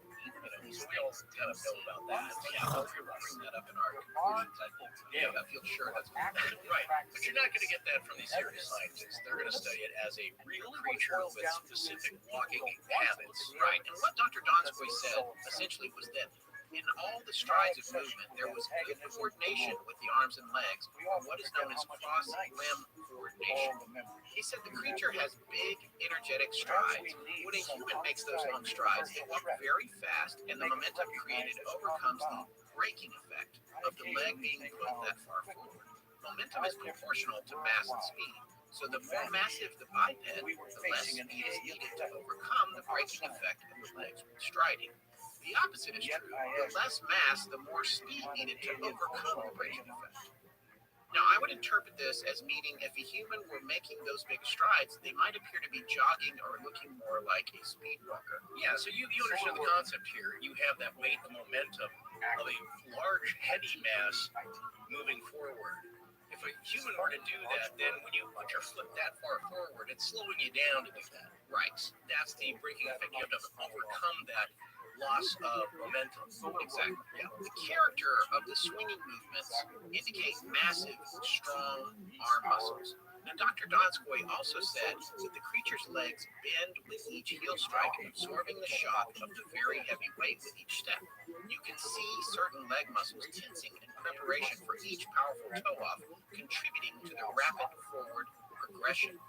This is something that you would not notice if, for example, and this is our own observation, if you had Bob Hieronymus wearing a cowboy outfit, which likely would be a button-down shirt and blue jeans, and having that underneath this Bigfoot suit that he said he had, you wouldn't be able to see that. Yeah, it's kind of a reminder. We did talk a little bit about this when Bob had his claims that he wore his clothes, his street clothes, under the costume. So, okay, well, if that's the case, then it's much less likely, unless he was rippling with muscles, that you're going to see even a skin-tight suit kind of feature the muscle movement that some of these experts are seeing.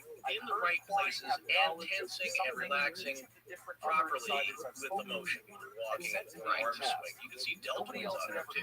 So either it's a very sophisticated suit with some kind of silicone gel pads or something that mimics the appearance of muscles in all the right places, or it is a skin-tight suit on a Charles Atlas type bodybuilder guy who's so well defined that the skin-tight suit with the fur glued onto it is giving the appearance of this natural muscle movement.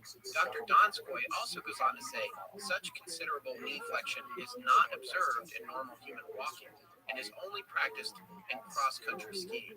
And this is significant. We wanted to point out what's interesting about this is that you hear this with a lot of Bigfoot sightings where they say they see this creature walking from all over the world, and people will say it looked like it was cross-country skiing. So that's something that's consistent with what people are seeing. Donskoy goes on to add that this motion makes it appear that the creature is very heavy. He also said the leg joints exhibit considerable flexion, specific to massive limbs with well-relaxed muscles. The movement is fluid and easy, with no breaks or jerks in the extreme points of each cycle. So the overall point here is that Patty is not exerting too much effort in spite of how big she is. Right. She's well muscled, well relaxed, but moving at a good clip. But it would seem that whoever hopes this then is exhibiting a fluid motion for a large bipedal primate of that type. But again, It's not Ripley in the dock loader. but it's genius in that if it's a guy in a suit, then it's clever in that they alter it slightly, enough, just enough, so that it's not human, so that it would make these experts wonder about it and cause such debate. In that, you could have a guy in a suit, but look, if you're kind of bumbling around, they're not thinking that far ahead, or they're thinking it's not that sophisticated, so the guy's just walking like a big dude in a suit. And then these experts would say, look, he's just a dude in a suit. That's normal human walking. And not to say that this walk couldn't be duplicated by a human. Now, what's interesting, as we'll get to it, is that some experts say it can be duplicated. Some say yes. And that's a big rift between equally credentialed and studied and learned professors and scientists who are just disagreeing on that. Yeah, and I think when you go to that, you have to think about the difference between just saying duplicated and precisely duplicated. Yeah, anyone can imitate Patty's walk, right? Doing it in the exact way that it stands up to a critical analysis is what the scientists are arguing about whether or not a person can do that. Exactly. And then the whole variable comes in about the frame rate thing with the camera, right? So there's a lot of factors going into those assessments. Yeah, and the other, hard to assess thing with this is that you don't have somebody coming forward who said, I'm the guy in the film and this is how I did it. Now take a close look. So you sort of have that with Bob Caronimus demonstrating his walk off of Greg Long and his wife Pat Long, and them saying, well, there you go, there's the walk, he did it. But that's not scientific at all. No, I can step right out here in my backyard and do it too. That doesn't mean that I'm the guy in the suit. No, it's just right. Do an imitation of the walk, and I can't remember his or how tall his walk is. He might be about 6 feet. He's like he's 6'4", 6'5", I think. Yeah, I'm 6'2". He was also cut at this time, very built. Yeah, it's muscular. So just that is important to consider. All right, well, getting back to Dr. Donskoy, he pointed out additionally that the strides are very confident and regular with no signs of loss of balance, wavering, or redundant movements. The sole of the creature's foot is large for the height by human standards. Unlike a human foot, there is no longitudinal arch visible, which may be a factor of the very heavy weight of the creature. The heel portion of the foot extends a considerable ways back. This helps the body with standing and aids the muscles by increasing force propulsion for walking. And what we're saying here about the heel extending back is that when you look down at your own foot, generally the back of your leg and your heel are pretty closely aligned vertically. But what we're saying about Patty is that where the break is, where the vertical part of her leg is actually sits a little bit forward of where the end of her heel is. So that's an interesting observation. Here's some final quotes from Donskoy's analysis. Since the creature is man-like and bipedal, its walk resembles in principle the gait of modern man, but all the movements indicate that its weight is much greater, its muscles especially much stronger, and the walk swifter than that of a man. Here's another quote as well. On the whole, the most important thing is the consistency of all the above mentioned characteristics. They not only simply occur, but interact ways. And all these factors taken together allow us to evaluate the walk of the creature as a natural movement without any signs of artfulness, which would appear an intentional imitation. And one last quote from Dr. Donskoy. At the same time, with all the diversity of human beings, such a walk as demonstrated by the creature in the film is absolutely non-typical of man. Well, there you go. I mean, and other scientists would say, well, that's his opinion. Yes, because there are some that say, it appears to be non-human. Of course, we don't see that. But their argument would be that it is duplicatable by a human in maybe just a few minutes of practice or being taught to do that. But whether or not somebody knew to do that, that's another question. You know, and much of this technology that is being used to analyze bipedal mobility, you know, it has improved quite a bit since these analyses from the scientists of the 70s, and several have disagreed with these Russian scientists, of course. And of course, these Russian scientists disagree with each other's findings all the time.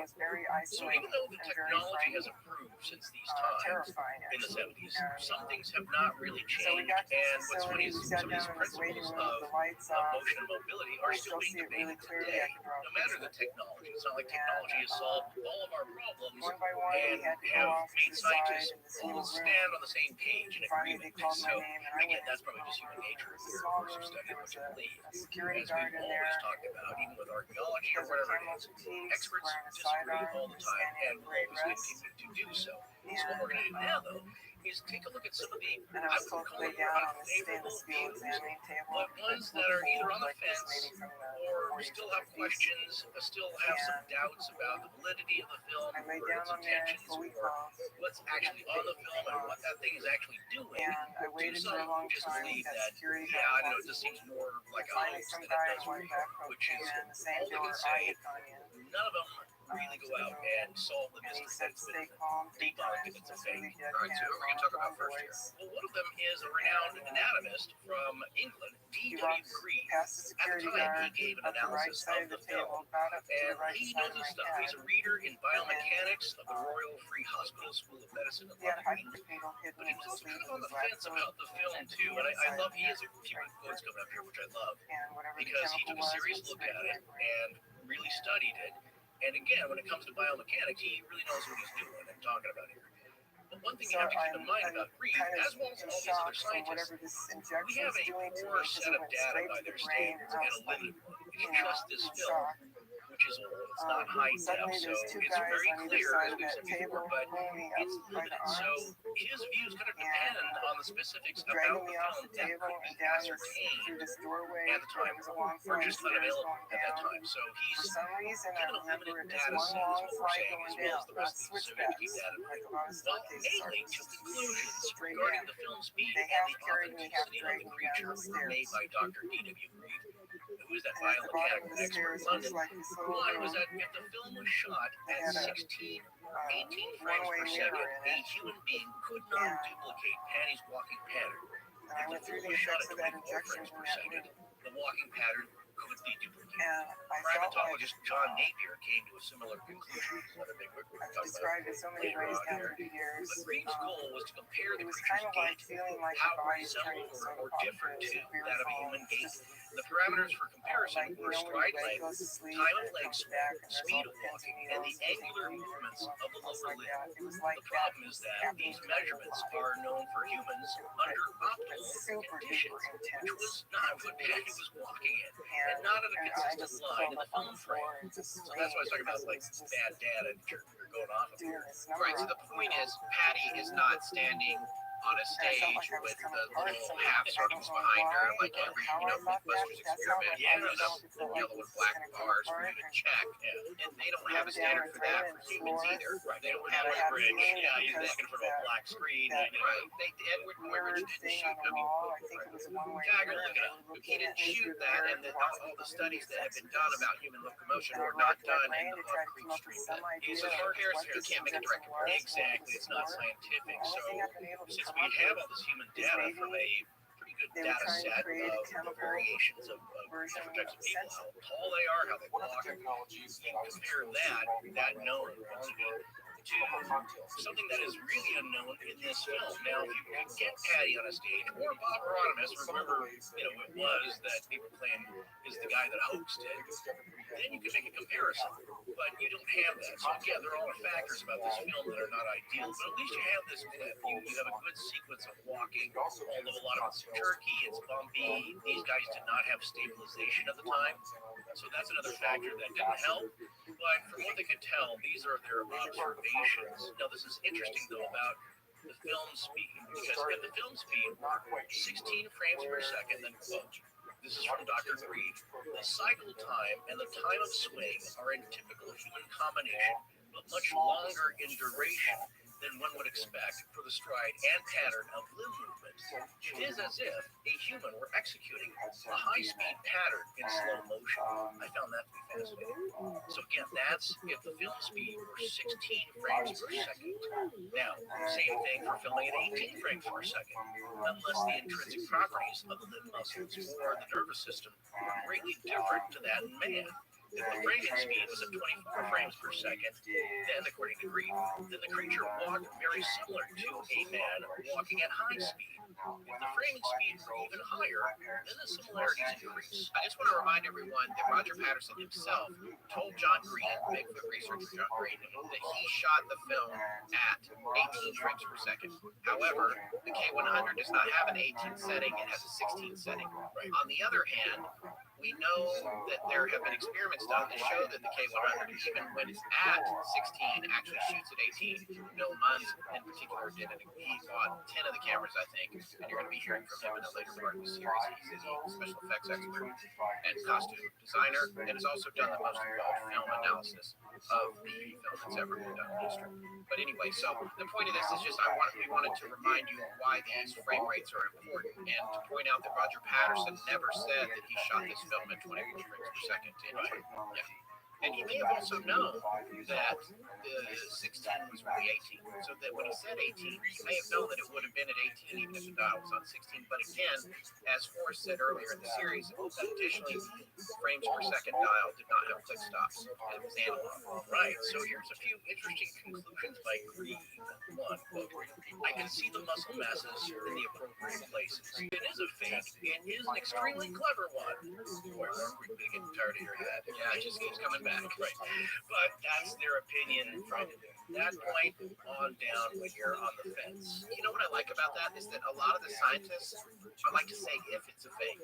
They're not staking out a claim on that because they know that scientifically they can't deduce that. However, many of the skeptics and debunkers are like, it's a fake. Well, the scientists are saying, well, if it is, it's really good. The skeptics just say, it's a fake, and then they circle around to why all the reasons that they think it is. So not all of them, by the way, we would say debunkers, because that is the more extreme where you just know. You don't need any proof. You just know it's got to be a guy in a suit. How do you know that? Well, you just know.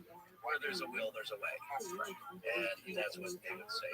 Well, Reeve has some interesting final conclusions here with his paper in being on the fence, from a scientist's point of view, being on the fence with this kind of thing, which I thought were interesting, because he also states that his, quote, subjective impressions have oscillated between total acceptance of the Sasquatch based on the grounds that the film would be difficult to fake, to one of irrational rejection based on an emotional response to the possibility that the Sasquatch actually exists. So he's like, I can't wrap my head around that if this thing is real. I don't tend to want to accept that. He's being honest. I thought that was fascinating. Although Reeve says velocities involve very clever bringing up on the evidence of the video. Because a man could have sufficient height and speed portions not to mimic the logical conventions of the Sasquatch. However, the white change utilized to achieve that without making the arms strong and shoulder contours look unnatural. That's his thinking as well. So again, I think that's a fair position, is that he just can't pull it out just based on the film. That it's not a hoax. But there are definitely some peculiar aspects to what he's seeing. Now, Grover Krantz and John Green disagreed with Reed and thought he made errors with his measurements and reference points. But Reed admitted that he was perplexed and unsettled that the creature might be real. As the days get always in store at the North Range Superstores. Warm up with super prices on a super selection at 11 convenient locations. From West Covina to the Cerritos Auto Square, Huntington Beach to the Irvine Auto Center, Vista, and San Diego. You're never far from the North Range Superstore. Shop America's most popular brands: Ford, Lincoln, Hyundai, Genesis, Volkswagen, Toyota, and Honda. We have all your favorite new models in stock. Looking to trade? We want to buy your vehicle. Any make, any model, any year. Plus, enjoy total peace of mind with your purchase. Thanks to our exclusive price protection guarantee. If you can buy the same vehicle for less within 5 days, North Range will pay you the difference to buy your vehicle back. It's that simple. Ready to buy your dream ride? Take a test drive today at the North Range Superstore location closest to you. Like the #1 Honda store in the world in the Cerritos Auto Square. Or shop our entire inventory online anytime at northrange.com.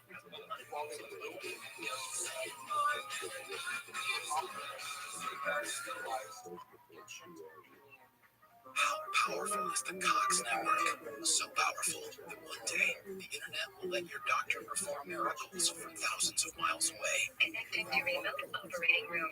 Giving a whole new meaning to the term house call. Operation complete.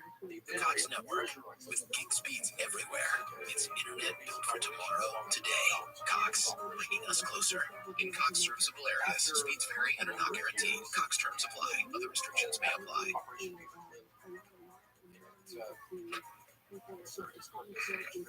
Hi, I'm Jenny in Aviano, Italy. When I'm not practicing my Italian, I'm listening to the Astonishing Legends podcast. E ora torniamo allo show. Ciao.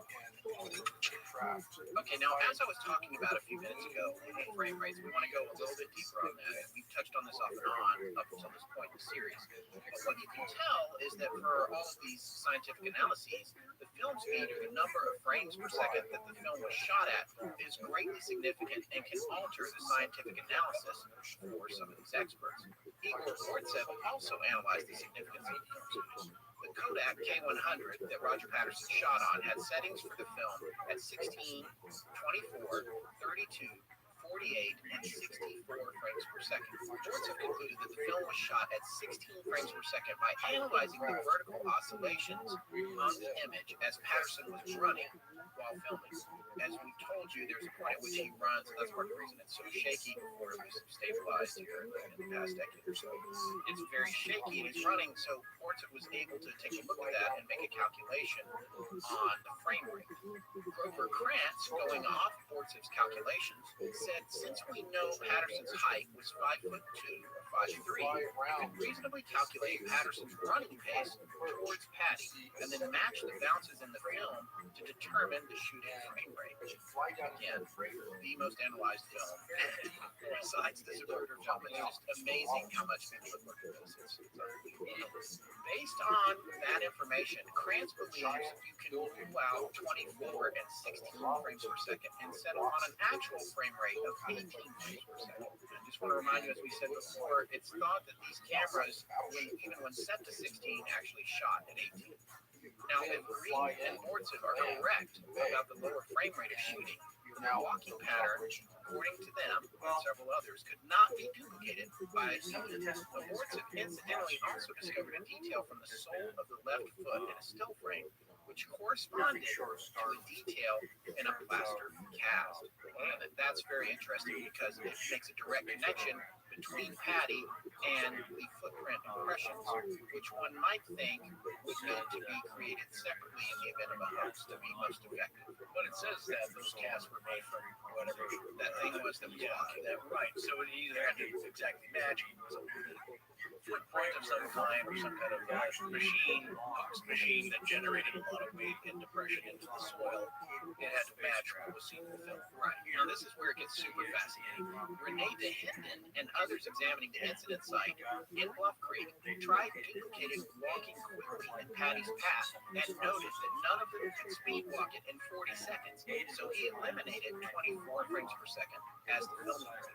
He also noticed that the previous horseback footage looks unnatural and jerky when it's projected at 24 frames per second. So just to make that clear, when you project a film at a rate that it wasn't shot at, it looks funny. This is how they made the Keystone Cops movies. Is it either sped up or slowed down if it's not at the right frame rate.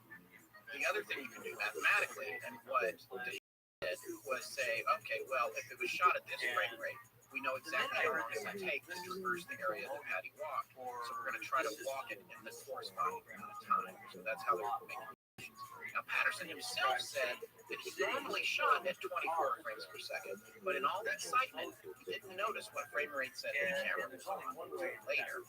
According to Grover Krantz, Patterson clearly told John Green, as I said, that after the filming, he noticed the camera was set to 18 frames per second. Some people, however, think Patterson misidentified 18 for 16 because the camera does not have a marking for 18. It has one for 16, but not 18. And again, reminding you, the Cine Kodak K100 doesn't have any click stops between its settings of 16, 24, 32, 48, 64, just numbers on the outside of the dial.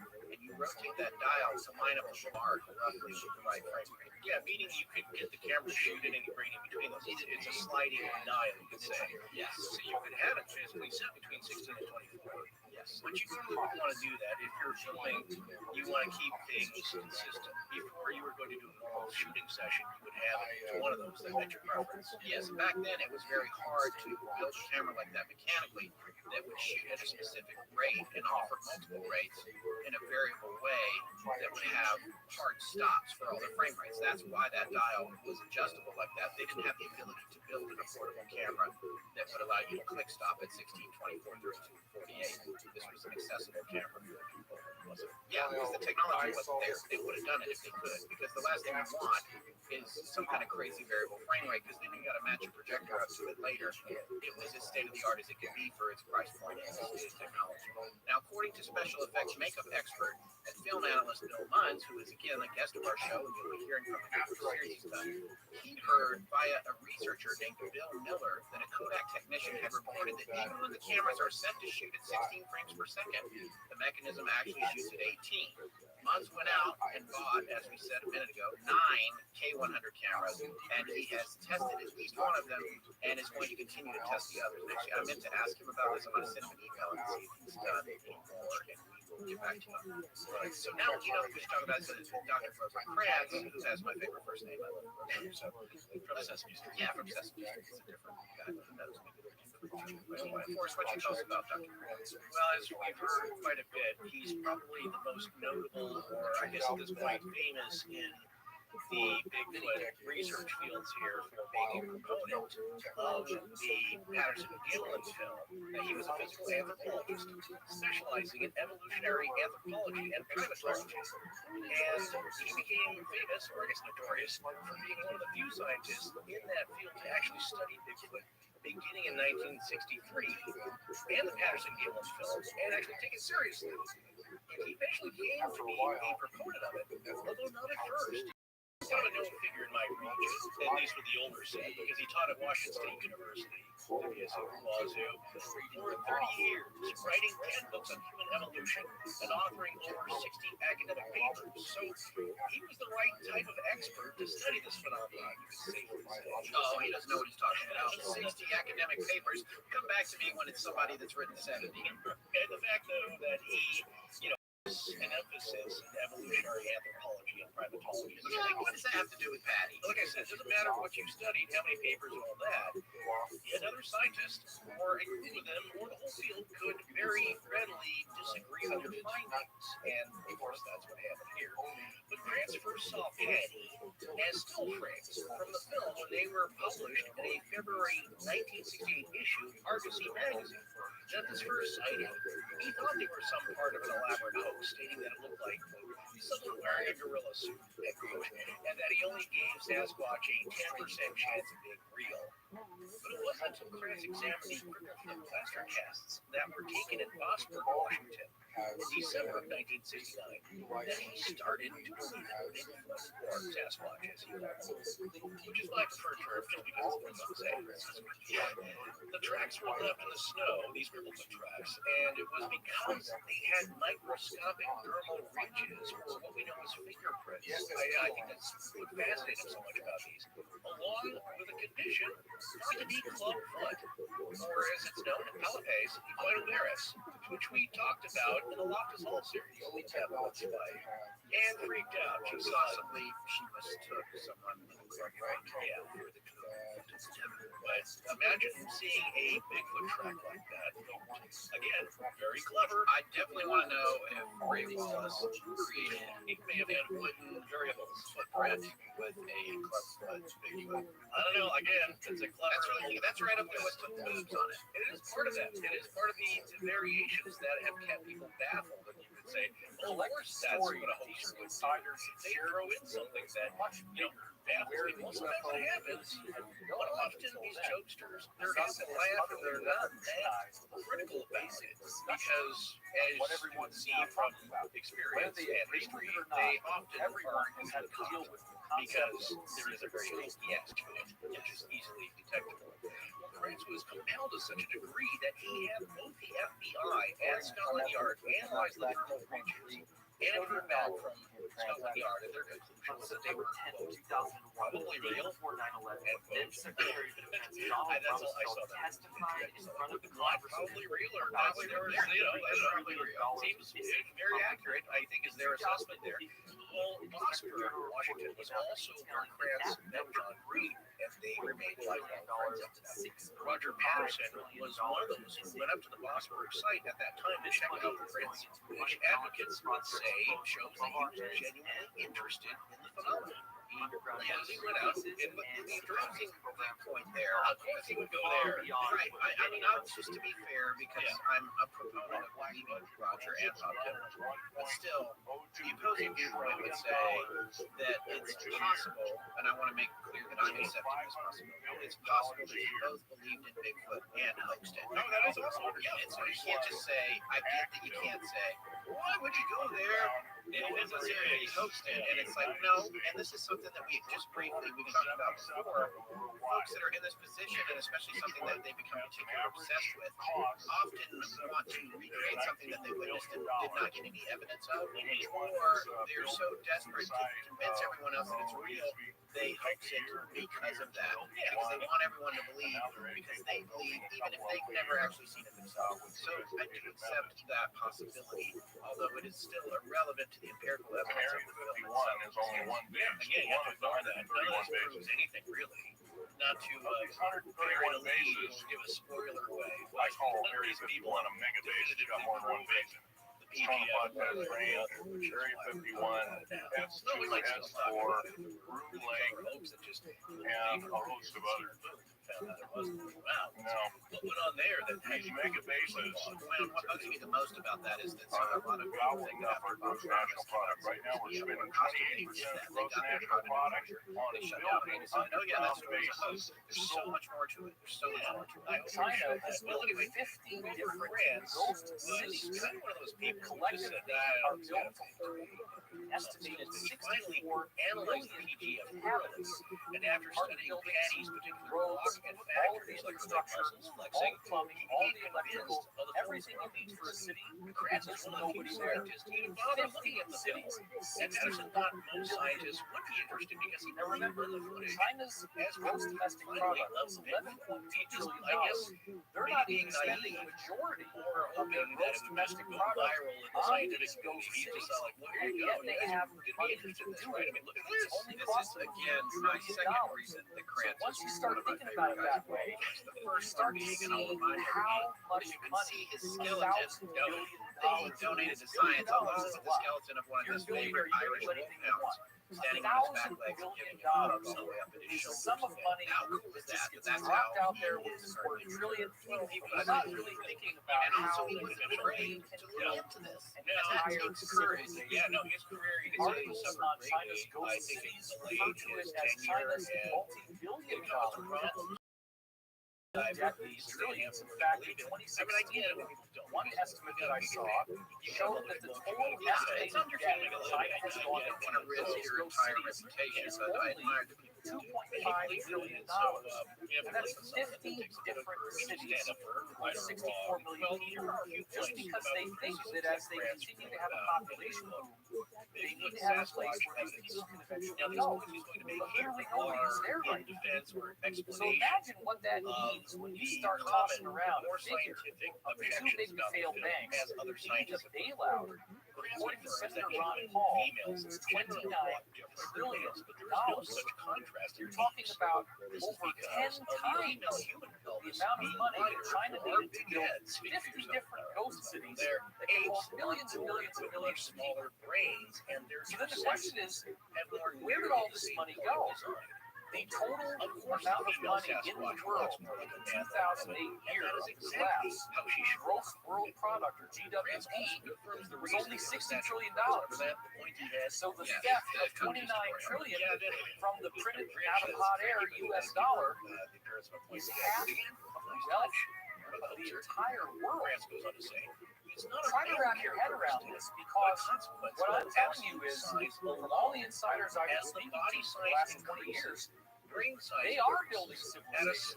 It's just not above ground where we see it on the surface of the planet. There is vast amounts of underground drilling. There are huge caverns, 20, 30 miles wide. They've built out into gorgeous, elaborate cities, and they're building entire civilizations on planets and beaches in our solar system. This is where the money is going. I have a charge to my sufficient attachment to the side of the brain case, the sagittal crest develops. That size threshold is regularly crossed by all male gorillas and a few females, by most male orangutans, and by no other known primates. The evident size of the Sasquatch easily puts their females well over that threshold, and a sagittal crest is automatically developed.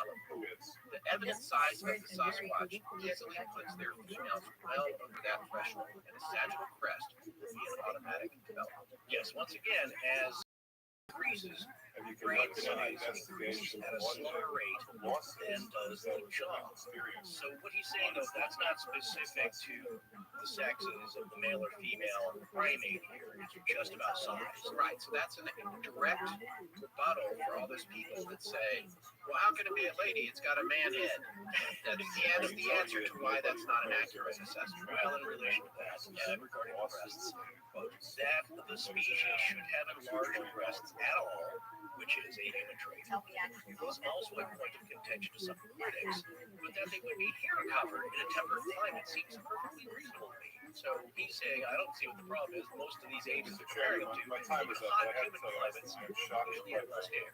If you're in a colder climate like Patty, out in the woods, it gets cold up there and snowy. What's amazing is that right now we're seeing as very first audit for the Pentagon ever, and this audit could very well get to exposing trillions and trillions, upwards of even 21 trillion, if not more, money that begin to be exposed, and we might even find out very soon where all this money actually is.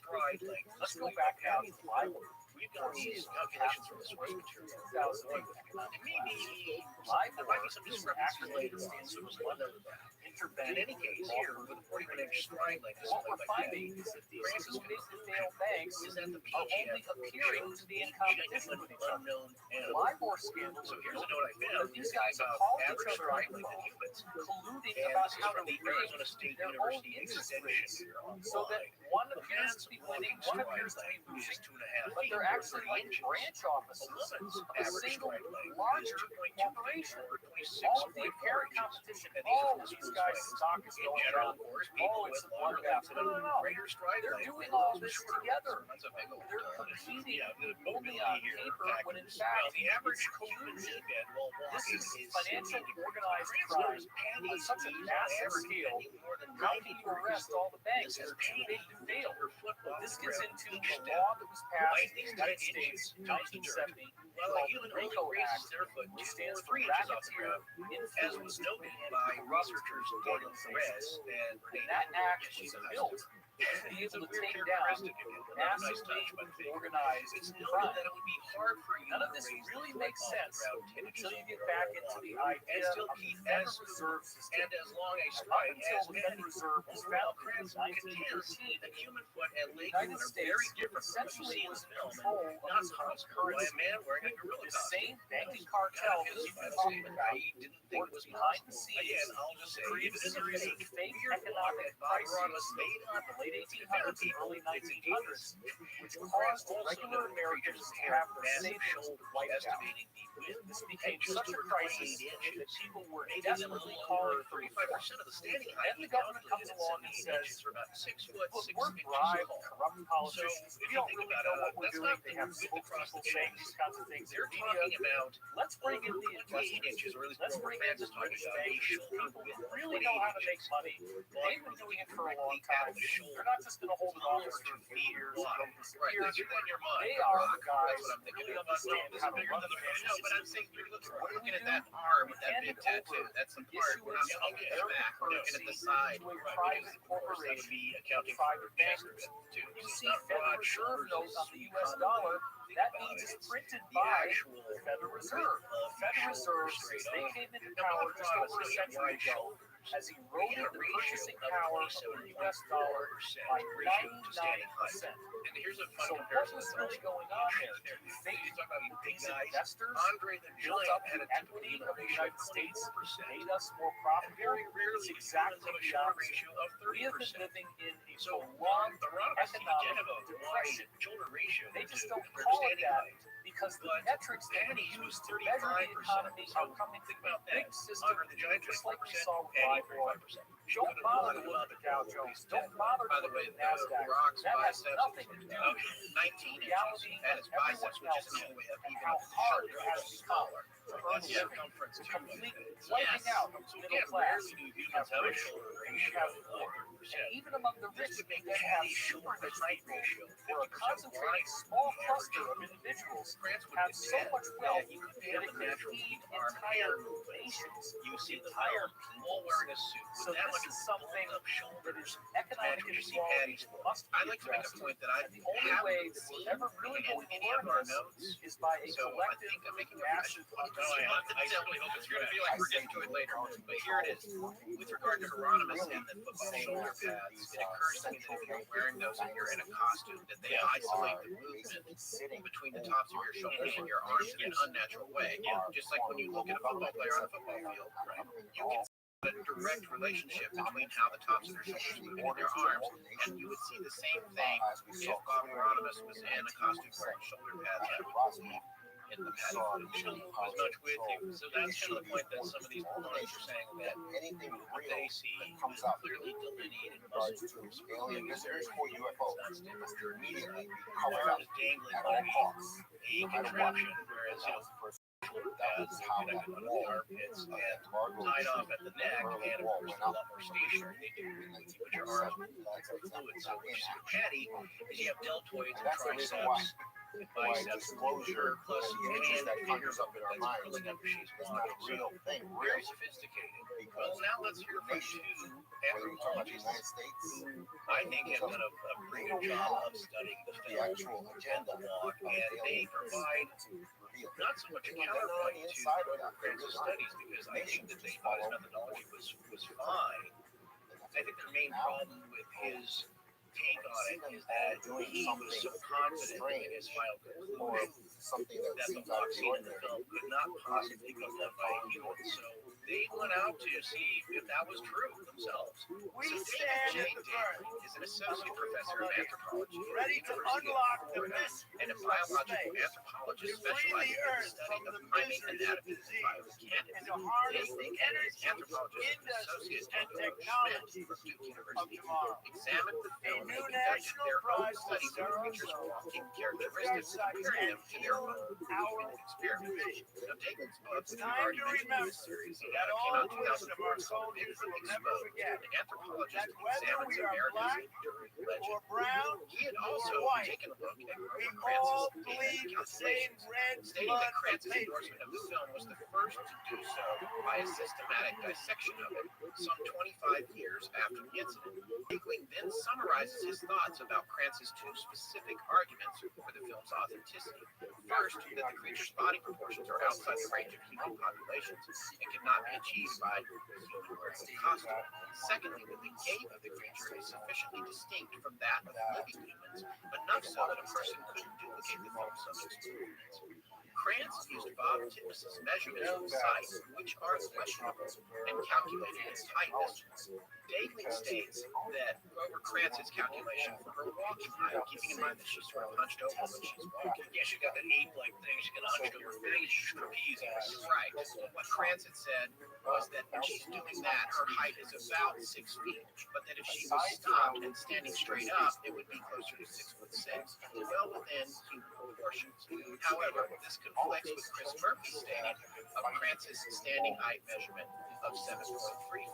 Yeah, that's what we found in the book. I saw that Chris Murphy stated Krantz's statement of 7.3 feet as a standing height. Now, keep in mind, that's a Patty Stock, and unnaturally, her stood straight up, ramrod straight, she might reach 7.3 feet. So there's some discrepancy there, which probably other characters. Right, if her mom was trying to get her to stand up against the wall, Oh, and a pencil over her, yes, how in the tall kitchen. she was. It didn't do it from the kitchen, yes.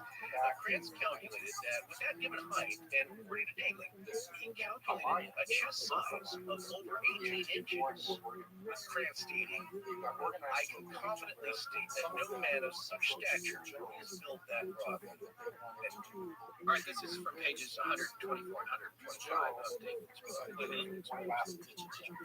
It was a slow afternoon in New Haven when I decided, for lack of anything better to do, that I would verify this claim, and this is the claim that we were just referring to. I headed off to Yale's science library and began searching various databases. Having found what I wanted, I spent a few minutes in the stacks tracking down the anthropometric source book containing a comprehensive assortment of measurements on the human body from a number of populations. On the large volume off the shelf, I found statistics on height and measurement, pedophile, elitist cabal, that's come down in flames. They do not want these people trying to kill off the planet. This is an armpit-to-armpit measurement. It gives you an idea of how wide an individual's The chest Alliance is. also This consists measurement of was a taken surprising back majority in the same way that Krantz was personnel to measure it in the U.S. military and the U.S. intelligence camera.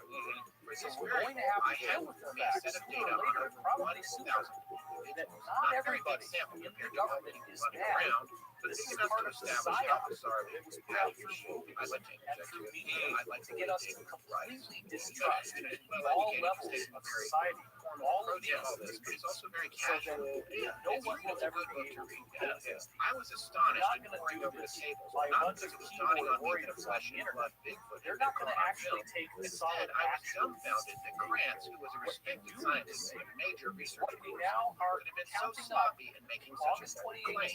2018, If no human existed of the dimensions Krantz gives, then about 5% this is of on the members of the official German Air US Force were in government need of zoological reclassification. Well, They're all the big guys, remember? The big bald guys, lawsuits, the Raiders Lost all the Ark, indictments the filed, fist fight, forgot back in the crop.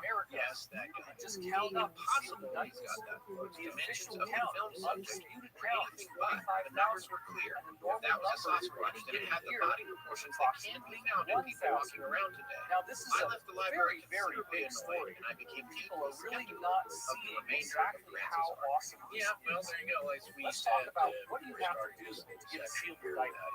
Okay. Had a problem Sealed with indictment the end is the claims, result you could of say. a So, secret grand a little jury bit of professional proceeding. disagreement, and maybe What's a good grand jury? counterpoint to what A Francis secret is grand saying is jury that he's requires recklessly a panel of making 12 declarations, to but also we don't know US what data he's citizens pulling from France. who are But he then details it quite a given bit in his book. So if information you're and that testimony interested, from check a it out. prosecutor. Yeah. What's interesting about Francis when he came into this, he was a non-believer. Then he became a believer.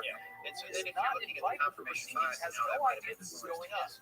Results, legal this terms, happens that's to called everybody. ex Once parte. you get to wherever So, your own mind is, He is it can start to change your results. is But on the other hand, testified Krantz has by passed the away, and prosecutor, we don't have the and then ability the to jury ask has or to have to decide defend if there is why sufficient his cause suppositions were to correct and prosecute maybe this wrong person because for he's crime. not around it. In Yeah, which those case guys they need to file hash a that sealed out. indictment. Well, the other thing that The indictment stays off the record. You don't get to know the person's name until they unseal it, at which point the person is immediately arrested, regarding the walking and then they get to have the regular trial by jury with a judge. But you have to understand that the prosecutor is either a federal U.S. attorney, a county district attorney, or a state attorney general. These are big league players. This is not some attorney that you hire in Podunk, okay? These are major players creating major indictments. And the reason why they do it this way is that they're prosecuting organized crime.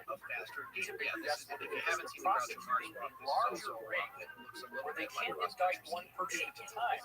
They have to get all their ducks in a row. They have to line it all up so that when they unseal the indictments, everybody gets arrested at once, and there's no ability for them to tip each other off if something happens, so that the rats can flee off the sinking ship. They all get nailed at once. The phenomenon known as Q or QAnon came onto the scene at the very end of October 2007. What essentially occurred is that a group that called themselves Q began posting on anonymous online image boards called 4chan and 8chan. And what they were posting was a lot of questions, a lot of suggestions, a lot of very interesting and intriguing data sets that essentially laid out a real-time takedown of the deep state by Alliance and White Hat research behind the scenes. As the QAnon briefings recently stated, these indictments are going to be like Watergate times 1,000. We've never seen anything like this in the history of the world. Some of the most recent QAnon briefings, which our insiders have told us is coming from the Alliance, have said that there are many, many figures in the control of mainstream media who are in these indictments as well. So Harvey Weinstein is just the beginning. And isn't it interesting that when Harvey Weinstein was finally arrested, in his hand he had the biography of Elia Kazan, who was a guy in early Hollywood history who was brought in during the McCarthy investigations and sang like a songbird and ratted out many other people in Hollywood. Weinstein has now said he is doing the same thing, and that everybody in Hollywood was doing the same stuff that he was doing. So he was upset about why he got singled out.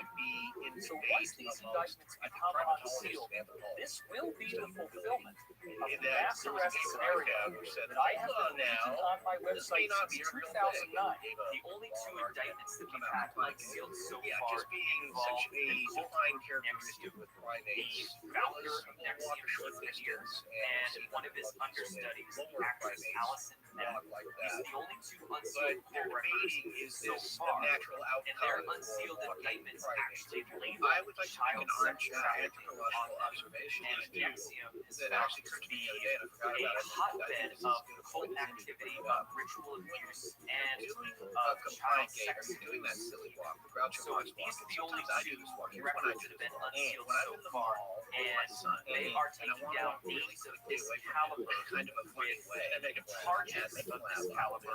You can only imagine what the rest of these unsealed indictments are going to show us. This is nothing new. It didn't start with the QAnon. Nothing to do with who's president of the United States right now. This is a decades-long effort in the making, and they have tried in various ways to get this to work. They've had consistent failures, and now they're being much more systematic and much more methodical. It's all going to be done legally. All of the indictments are totally bona fide, and it's just that once this finally happens, it will be something we have never seen before in all of America. You can get a true second American Revolution.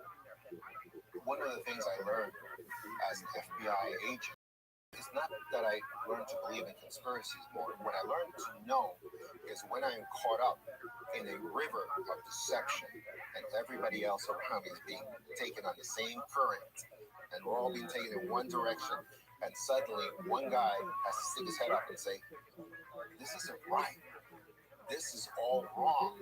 We're all just being fed garbage and we're not being told the truth.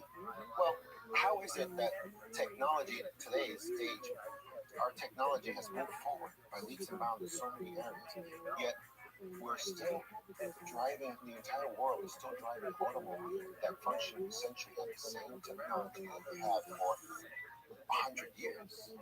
100 years, and we're still using fossil fuels to fill up our gas tanks. How is that possible? That has not moved forward hardly one iota. I mean, they blend the stuff sometimes, but I mean, essentially, that technology has been stuck for 100 years. Well, that's because that's one of the economic factors for the globalists that is so dead set against distributing real energy, which is free energy, which we know was discovered during Tesla's time. So Nikola is known, of course, for delving into free energy or zero-point energy sciences, but funny enough, near the end of Nikola Tesla's life, he was actually delving into anti-gravity research.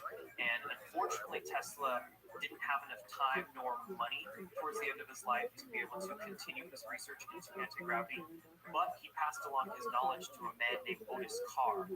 And a funny story about that, Nikola Tesla was staying in a hotel in New York near the end of his career, and during his stay at this hotel, he befriended one of the workers that was there, and that was Otis Carr. And they courted a relationship, and Nikola Tesla actually felt comfortable enough to begin sharing some of his research with Otis Carr.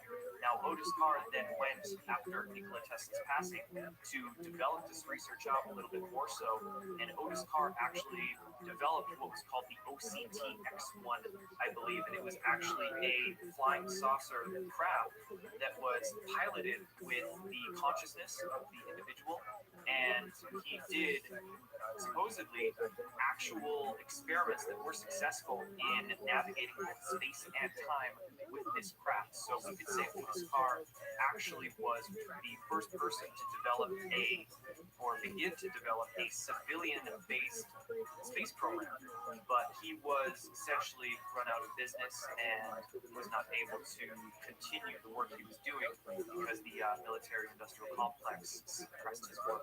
But the same forces that destroyed that, I mean, at that time, supposedly it was Thomas Edison, who was a part of the global system. I mean, he was the original fossil fuels and normal electricity system, and he was supposedly he was just a front man to destroy Tesla and destroy his because the efforts to destroy his patents came from national government, not just Edison and his private conglomerate that had billions of dollars even at that time. And the reason for that is why? Because this effort to repress free energy is coming from the elite powers in control, the ones that sit on top of everybody and tell everybody you gotta stop this. And what we're seeing today, of course, is that free energy is like a dam that they're sprouting leaks, and it's getting ready to burst forward because it is coming. It's coming really soon because it's been out there for so long. And I think we're getting to the point where it is going to come forward. It's going to come forward, maybe from several sources at the same time, because the pressure has built up so much from so many different sources. So I think we are going to get it very soon. I was asked to give a paper at Vandenberg Air Force Base to the American Institute for National Prize. And their normal request would have been, tell us how you're trying to get new business using advanced technology. And then it was my job to guys but instead I surprised them by saying, I want to give a talk called The Giant Discoveries of Future Science. And there was a moment of silence. Okay. So I developed this talk.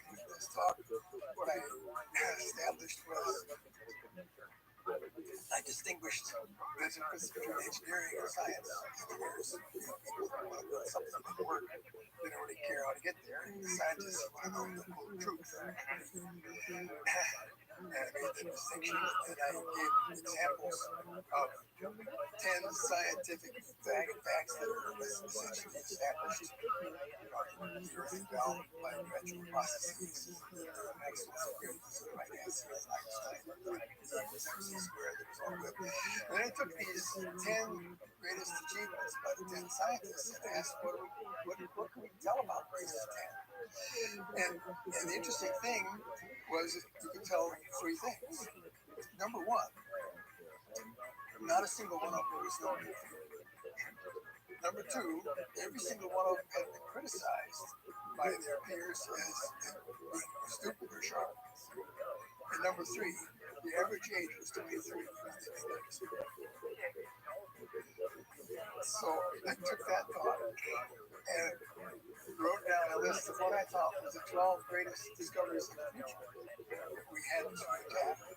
And the first one was how to use. The second was time travel. Well, not time travel was at towards the end, but the processes of the brain and the mind, psychic discoveries, psychokinesis, that sort of thing. A bunch of those things.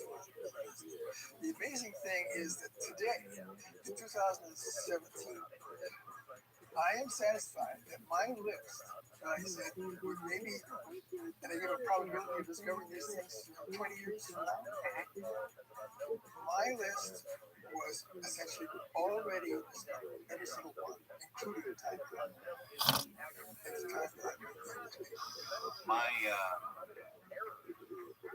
My engine complete. I rebuilt it.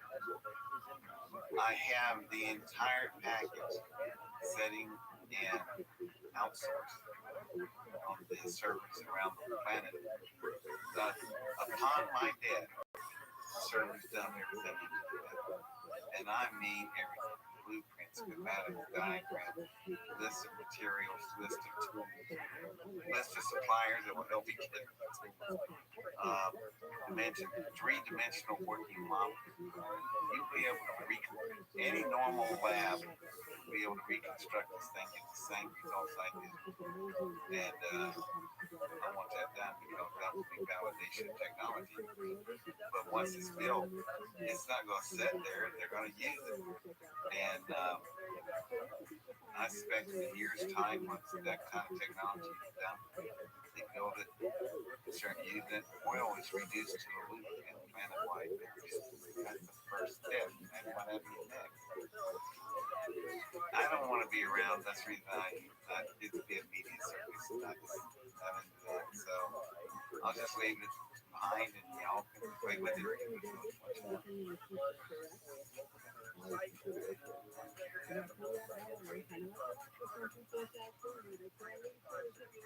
So how do we hear all this information and not disempower? How does it not help us? Well, I look back, I start to feel this to reports of legitimate ET contacts in the 40s, 50s, and 60s. All of those reports, ETs asked two things. Grow spiritually, expand your consciousness, and demand release suppressed technologies. Those are the two things that are different. So if I begin to organize and release suppressed technologies, we have no choice. If we focus inwardly on whatever our religion is, becoming the best human being we can, and expanding our consciousness to our God systems. Do those two things, we're going to gain freedom. I started realizing that the cabal or the Illuminati or whatever you want to call them, they keep us fighting with each other intentionally because they know that the potential in our unified consciousness, should we ever come together and stop fighting with each other, is extremely powerful. And they have been using that energy against us, like farming and managing consciousness in such a way that we spin out a version of reality from the thoughts they program into us that makes the Matrix, just like in the Matrix films. And so we have made the Matrix that's our prison. We made it from our consciousness and our thoughts and managed, farmed, programmed, and controlled. And if that's true, then we have the power within ourselves to come together and stop fighting with each other and remake the world. And emotion is key. We're not taught anything about how to deal with our emotions in this world. It's like a big black hole. We just spurt emotional energy all over the place like an out of control garden hose. You know, would we waste money like that? In most cases, would we waste gasoline in our car that way? No. Well, we need to look at our emotional energy the same way. because that's the big key. And we have powerful emotions as human beings, and that means a lot of emotional power.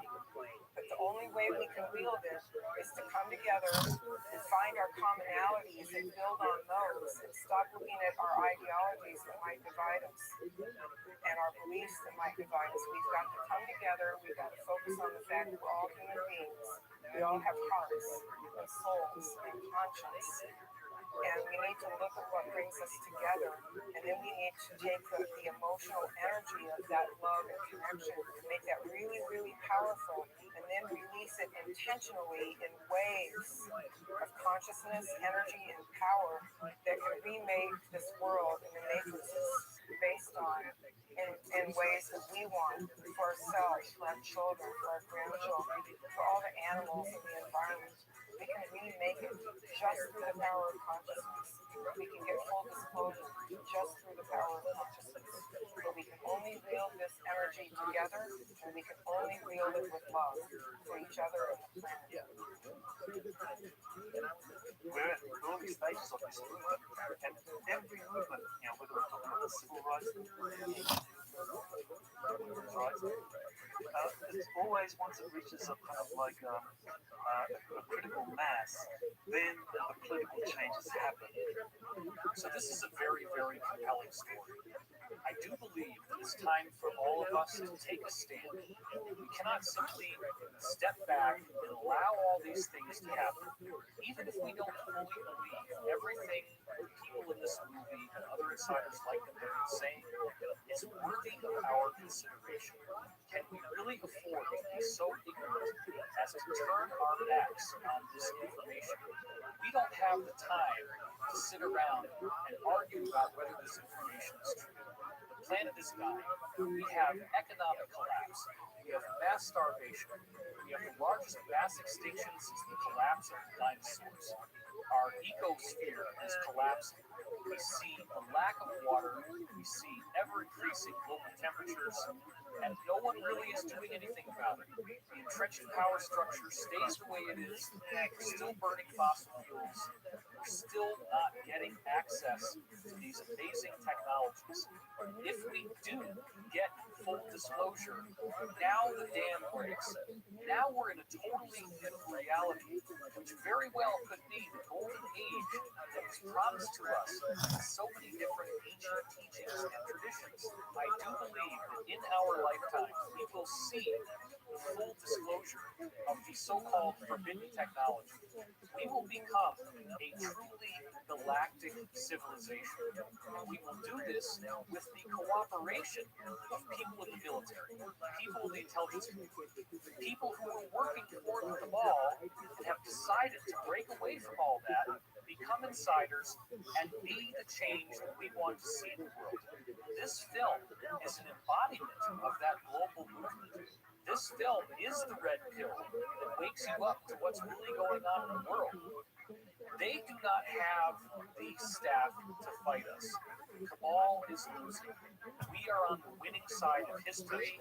So you can see where these two scientists step agree and that France is like, well, I'm convinced. I've studied it. I wasn't at first, but I've studied it. I think this is the come real together deal. as a group. I'm doubling down on this. And Hegel says, well, how can you do that? Well, Hegel's calling Krantz on here, but seeking confirmation bias. Krantz has made up this Truman, on the other hand, may have some confirmation bias in the other direction. Right. Somewhere in the making of these two is probably the reality of never had it. Exactly. So I would say, though, that Hegel and Schmidt's conclusions probably all the medium mean of most scientists thinking that, quite simply, because of all the shortcomings and probable errors and uncertainties of the available data, it's impossible to definitely conclude that this subject in the film was not human and that a hoax is still a possibility. That's where they have to keep it. Say, well, we can't rule out a hoax.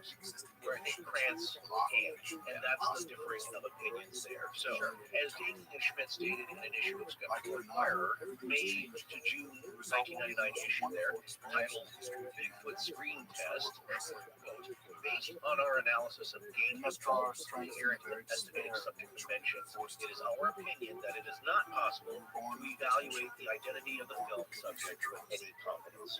They're just saying, look, this is bad data. We can't go there. Somehow, we're not going there. So anyway, however, Daglin has stated that if it was a suit, it was better than a lot of the monster costumes you saw in the movies and TV of 1967, because special effects were primitive in that day.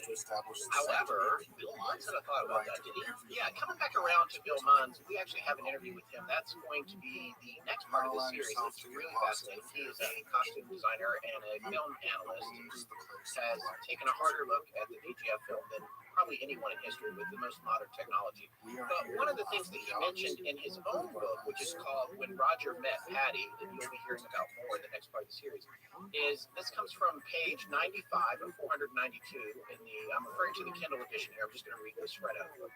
One thing that should be cleared up is the error that the ape makeups and suits of these films were not, quote, the technology of the time, end quote, that the PGF was filmed. In David Daglin's book, this is Munn speaking now, Bigfoot Exposed, Daglin writes on page 112, it is very important to remember the date of the film. In 1967, we were still a few years away from Planet of the Apes and 2001, Space Odyssey. Very importantly, Ape and monster costumes were not very sophisticated and apparently hard to come by. Munns goes on here to say, Daglin is incorrect. Planet of the Apes was released on February 8, 1968, a mere 3.5 months after the PGF was filmed on October 20th, 1967. And Planet of the Apes was filmed from May 21st, 1967 to August 10th, 1967, before the PGF was taken. The makeup designs and tests would have been done even earlier in 1967. 2001, Space Odyssey was released on April 2nd, 1968, a mere 5.5 months after the PGF film. And principal photography, that's when we started the official shoot, began December 1965 and was completed in September 1967 before the PGF was taken. And the ape suits would have been developed and fabricated well before they could be filmed. So in both cases, the ape costumes and effects of both films can be considered the technology of the time. But how that technology actually compares with the PGF is a matter often misunderstood by people who are not knowledgeable in the actual process and techniques of, quote, creature work. I don't want to go too far down the Munns rabbit hole here, but I'm just going to read this last paragraph, and then just know that you'll be hearing more about him in the next part of this series. And this is from page 96 now of his book. The work done for Planet of the Apes actually has little resemblance to what we see in the PGF. The Planet of the Apes were done with facial prosthetic appliances glued to the actor's face, blended and then painted to finish, and lace front wigs were then applied to finish the look. The actors wore full costumes of cloth or leather to appear dressed in armor, garments, or similar civilized fashions. The PGF creature is a full and apparently naked body of something humanistic in anatomy, but covered almost entirely by a hair or fur, as humans normally are not. If it is a hoax, the technique for making a full body costume is far different from the techniques of Planet of the Apes. So there you go. Yeah, we're going to hear about the guy who worked on that groundbreaking makeup for Planet of the Apes and won an honorary Academy Award for his work years before they started handing out a category for Oscars for best makeup effects. So it's a little different. So keep that in mind. That's what he's saying. Munns is that, and what's funny is that he's the expert in that field, not Daglin. And I also want to point out that that gentleman that you're going to be talking about, his budget for Planet of the Apes, $1 million. 1967, a lot of money back then. So I don't think Roger and Bob had access to that kind of money to create the costume. Well, they did, but more on that later. And a much different type of costume, which is funny to see experts in their field chiming in. Well, not exactly. Well, like this. And this is what I think demonstrates Munn's even-handedness, is what he's pointing out here is that Daglin was trying to say that this was actually before Planet of the Apes and 2001. Munn is actually saying, no, it's right at the right time. That was all the right time. But then he goes on to say, although those costumes look absolutely nothing like that, that's just what to consider. So he's given us the full picture. Yeah, exactly. So, well, here are my concluding thoughts on just this interchange here between France and Daglin. So far, you tell me if any of this makes sense or if you have some thoughts on this. One, if the body proportions exist in a small percentage of the human population, then you really have to look at, does particular segment who's come forward, the one person who's come forward, claiming to be the man in the suit, Bob Hieronymus, matched those proportions, either wearing a skin-tight suit or one with highly sophisticated padding. When you get a broad, small, and large, and really come to something that Chris Murphy said when we started the section with is that there is possibility, and that if you look at possibility, it's like, well, it can be achieved in humans. This is not impossible. These by proportions for the walking gait, the flying gait. But if you look at is it probable? So if you look at the mobility factor for PDF, well, we have one guy who's come forward claiming there's a hoax that was in its meat. Bob Robbins. I did this. Well, does Bob measure those proportions? Or could he in a sophisticated suit? And to get to that proportion, how sophisticated does it have to be? Is it beyond the probability of that being possible? So that's one thing I wanted to make sure that we thought of here, all of us, when we're considering that this is a hoax. Another thing here is none of the calculations can be totally accurate, including Greenleaf's and Schmidt's. And it's a lockdown scientific matter, and they would agree with this, I'm sure, because you're not actually measuring Bob Hieronymus, the guy who's claiming to be the ape in the film, and his walk, although I guess you could have measured perhaps the recreation walk he did for Greg Long, but that didn't happen. There's more to this reality here. Yeah, Greg Long wouldn't even release that picture. It took for months to release it. Because it's months, and it's just a picture of Hieronymus walking in front of a fence. So it would be pretty strange. He wouldn't give that to Chris Murphy either, I think, because it doesn't really hold up. Yeah, it's not that accurate, and I think he's afraid that's going to be pointed out. But that's what I'm saying, is that you don't have the actual people objects here, including Patty herself, to measure against Bob. So I think they scientific walk down. Schmidt tested out their normal walk against the compliant gait, and you can make some pretty good extrapolations from that, but it didn't accurately measure the compliant gait of the subject in the film. If Bigfoot is a new type of primate species we're totally unaware of, is it sufficient to compare it to and expect satisfactory matches with the physical properties of apes or of humans? Because Bigfoot, it seems, has its own morphology, different from both higher primates. You know, she's her own thing. Yeah. So is it, we can't compare apples to apples. Earliest stage, I can't. She's the only apple. Right. But I compare an orange to a tangerine. It's a bit of a time because that's she's somewhere in between. That's what it seems to be the case here. So to get it accurate, measure her. Interestingly enough, I also had many meetings with so, if it's possible for a human to exhibit those body proportions of compliant gait, does Hieronymus have or could have those characteristics? That's what I'm saying. And if it's not Hieronymus, then what guy in the suit did? So essentially, it's all inconclusive to me, and we'll never know. But keep in mind here, even if we can't consider hard data, we can still consider probabilities. So if Bob Hieronymus couldn't fit the body proportions, was there someone still unknown to us that Roger was able to get to wear a sophisticated costume? We don't know. Would Roger or the suit wearer then be clever enough or knowledgeable enough to do the compliant gait? So those are the questions I have after reviewing the arguments here that we just discussed. I think with regard to Bob, if the costume does not fit, you must have here's what I'm saying. It doesn't work. And then if someone else is wearing a costume, where is that person? That person has kept he also wanted me to years, which nobody does in the case of a hoax this big. People just don't do it. The only other possibility would be that the person, like Roger, passed away fairly shortly after that. And, he kept it a secret, lived in a Kaczynski's cabin somewhere, and nobody found the costume and got away with it. Because to me, Bob just doesn't work. Really, Hieronymus does not work here as a person wearing this costume. And for me, also, the Philip Morris story doesn't add up. I do believe there's a possibility of an additional costume. Having looked at the ones that the Morris company made, which are awesome costumes, I think to have they don't look anything like Patty. Right. And they're not the one fourth that looks like Patty. And any recreation that's created not just by them, but by anyone, looks nothing like the action camera film. No one has been able to reproduce it. On its own, my body turned 90 degrees I just put and tilted up on a diagonal angle.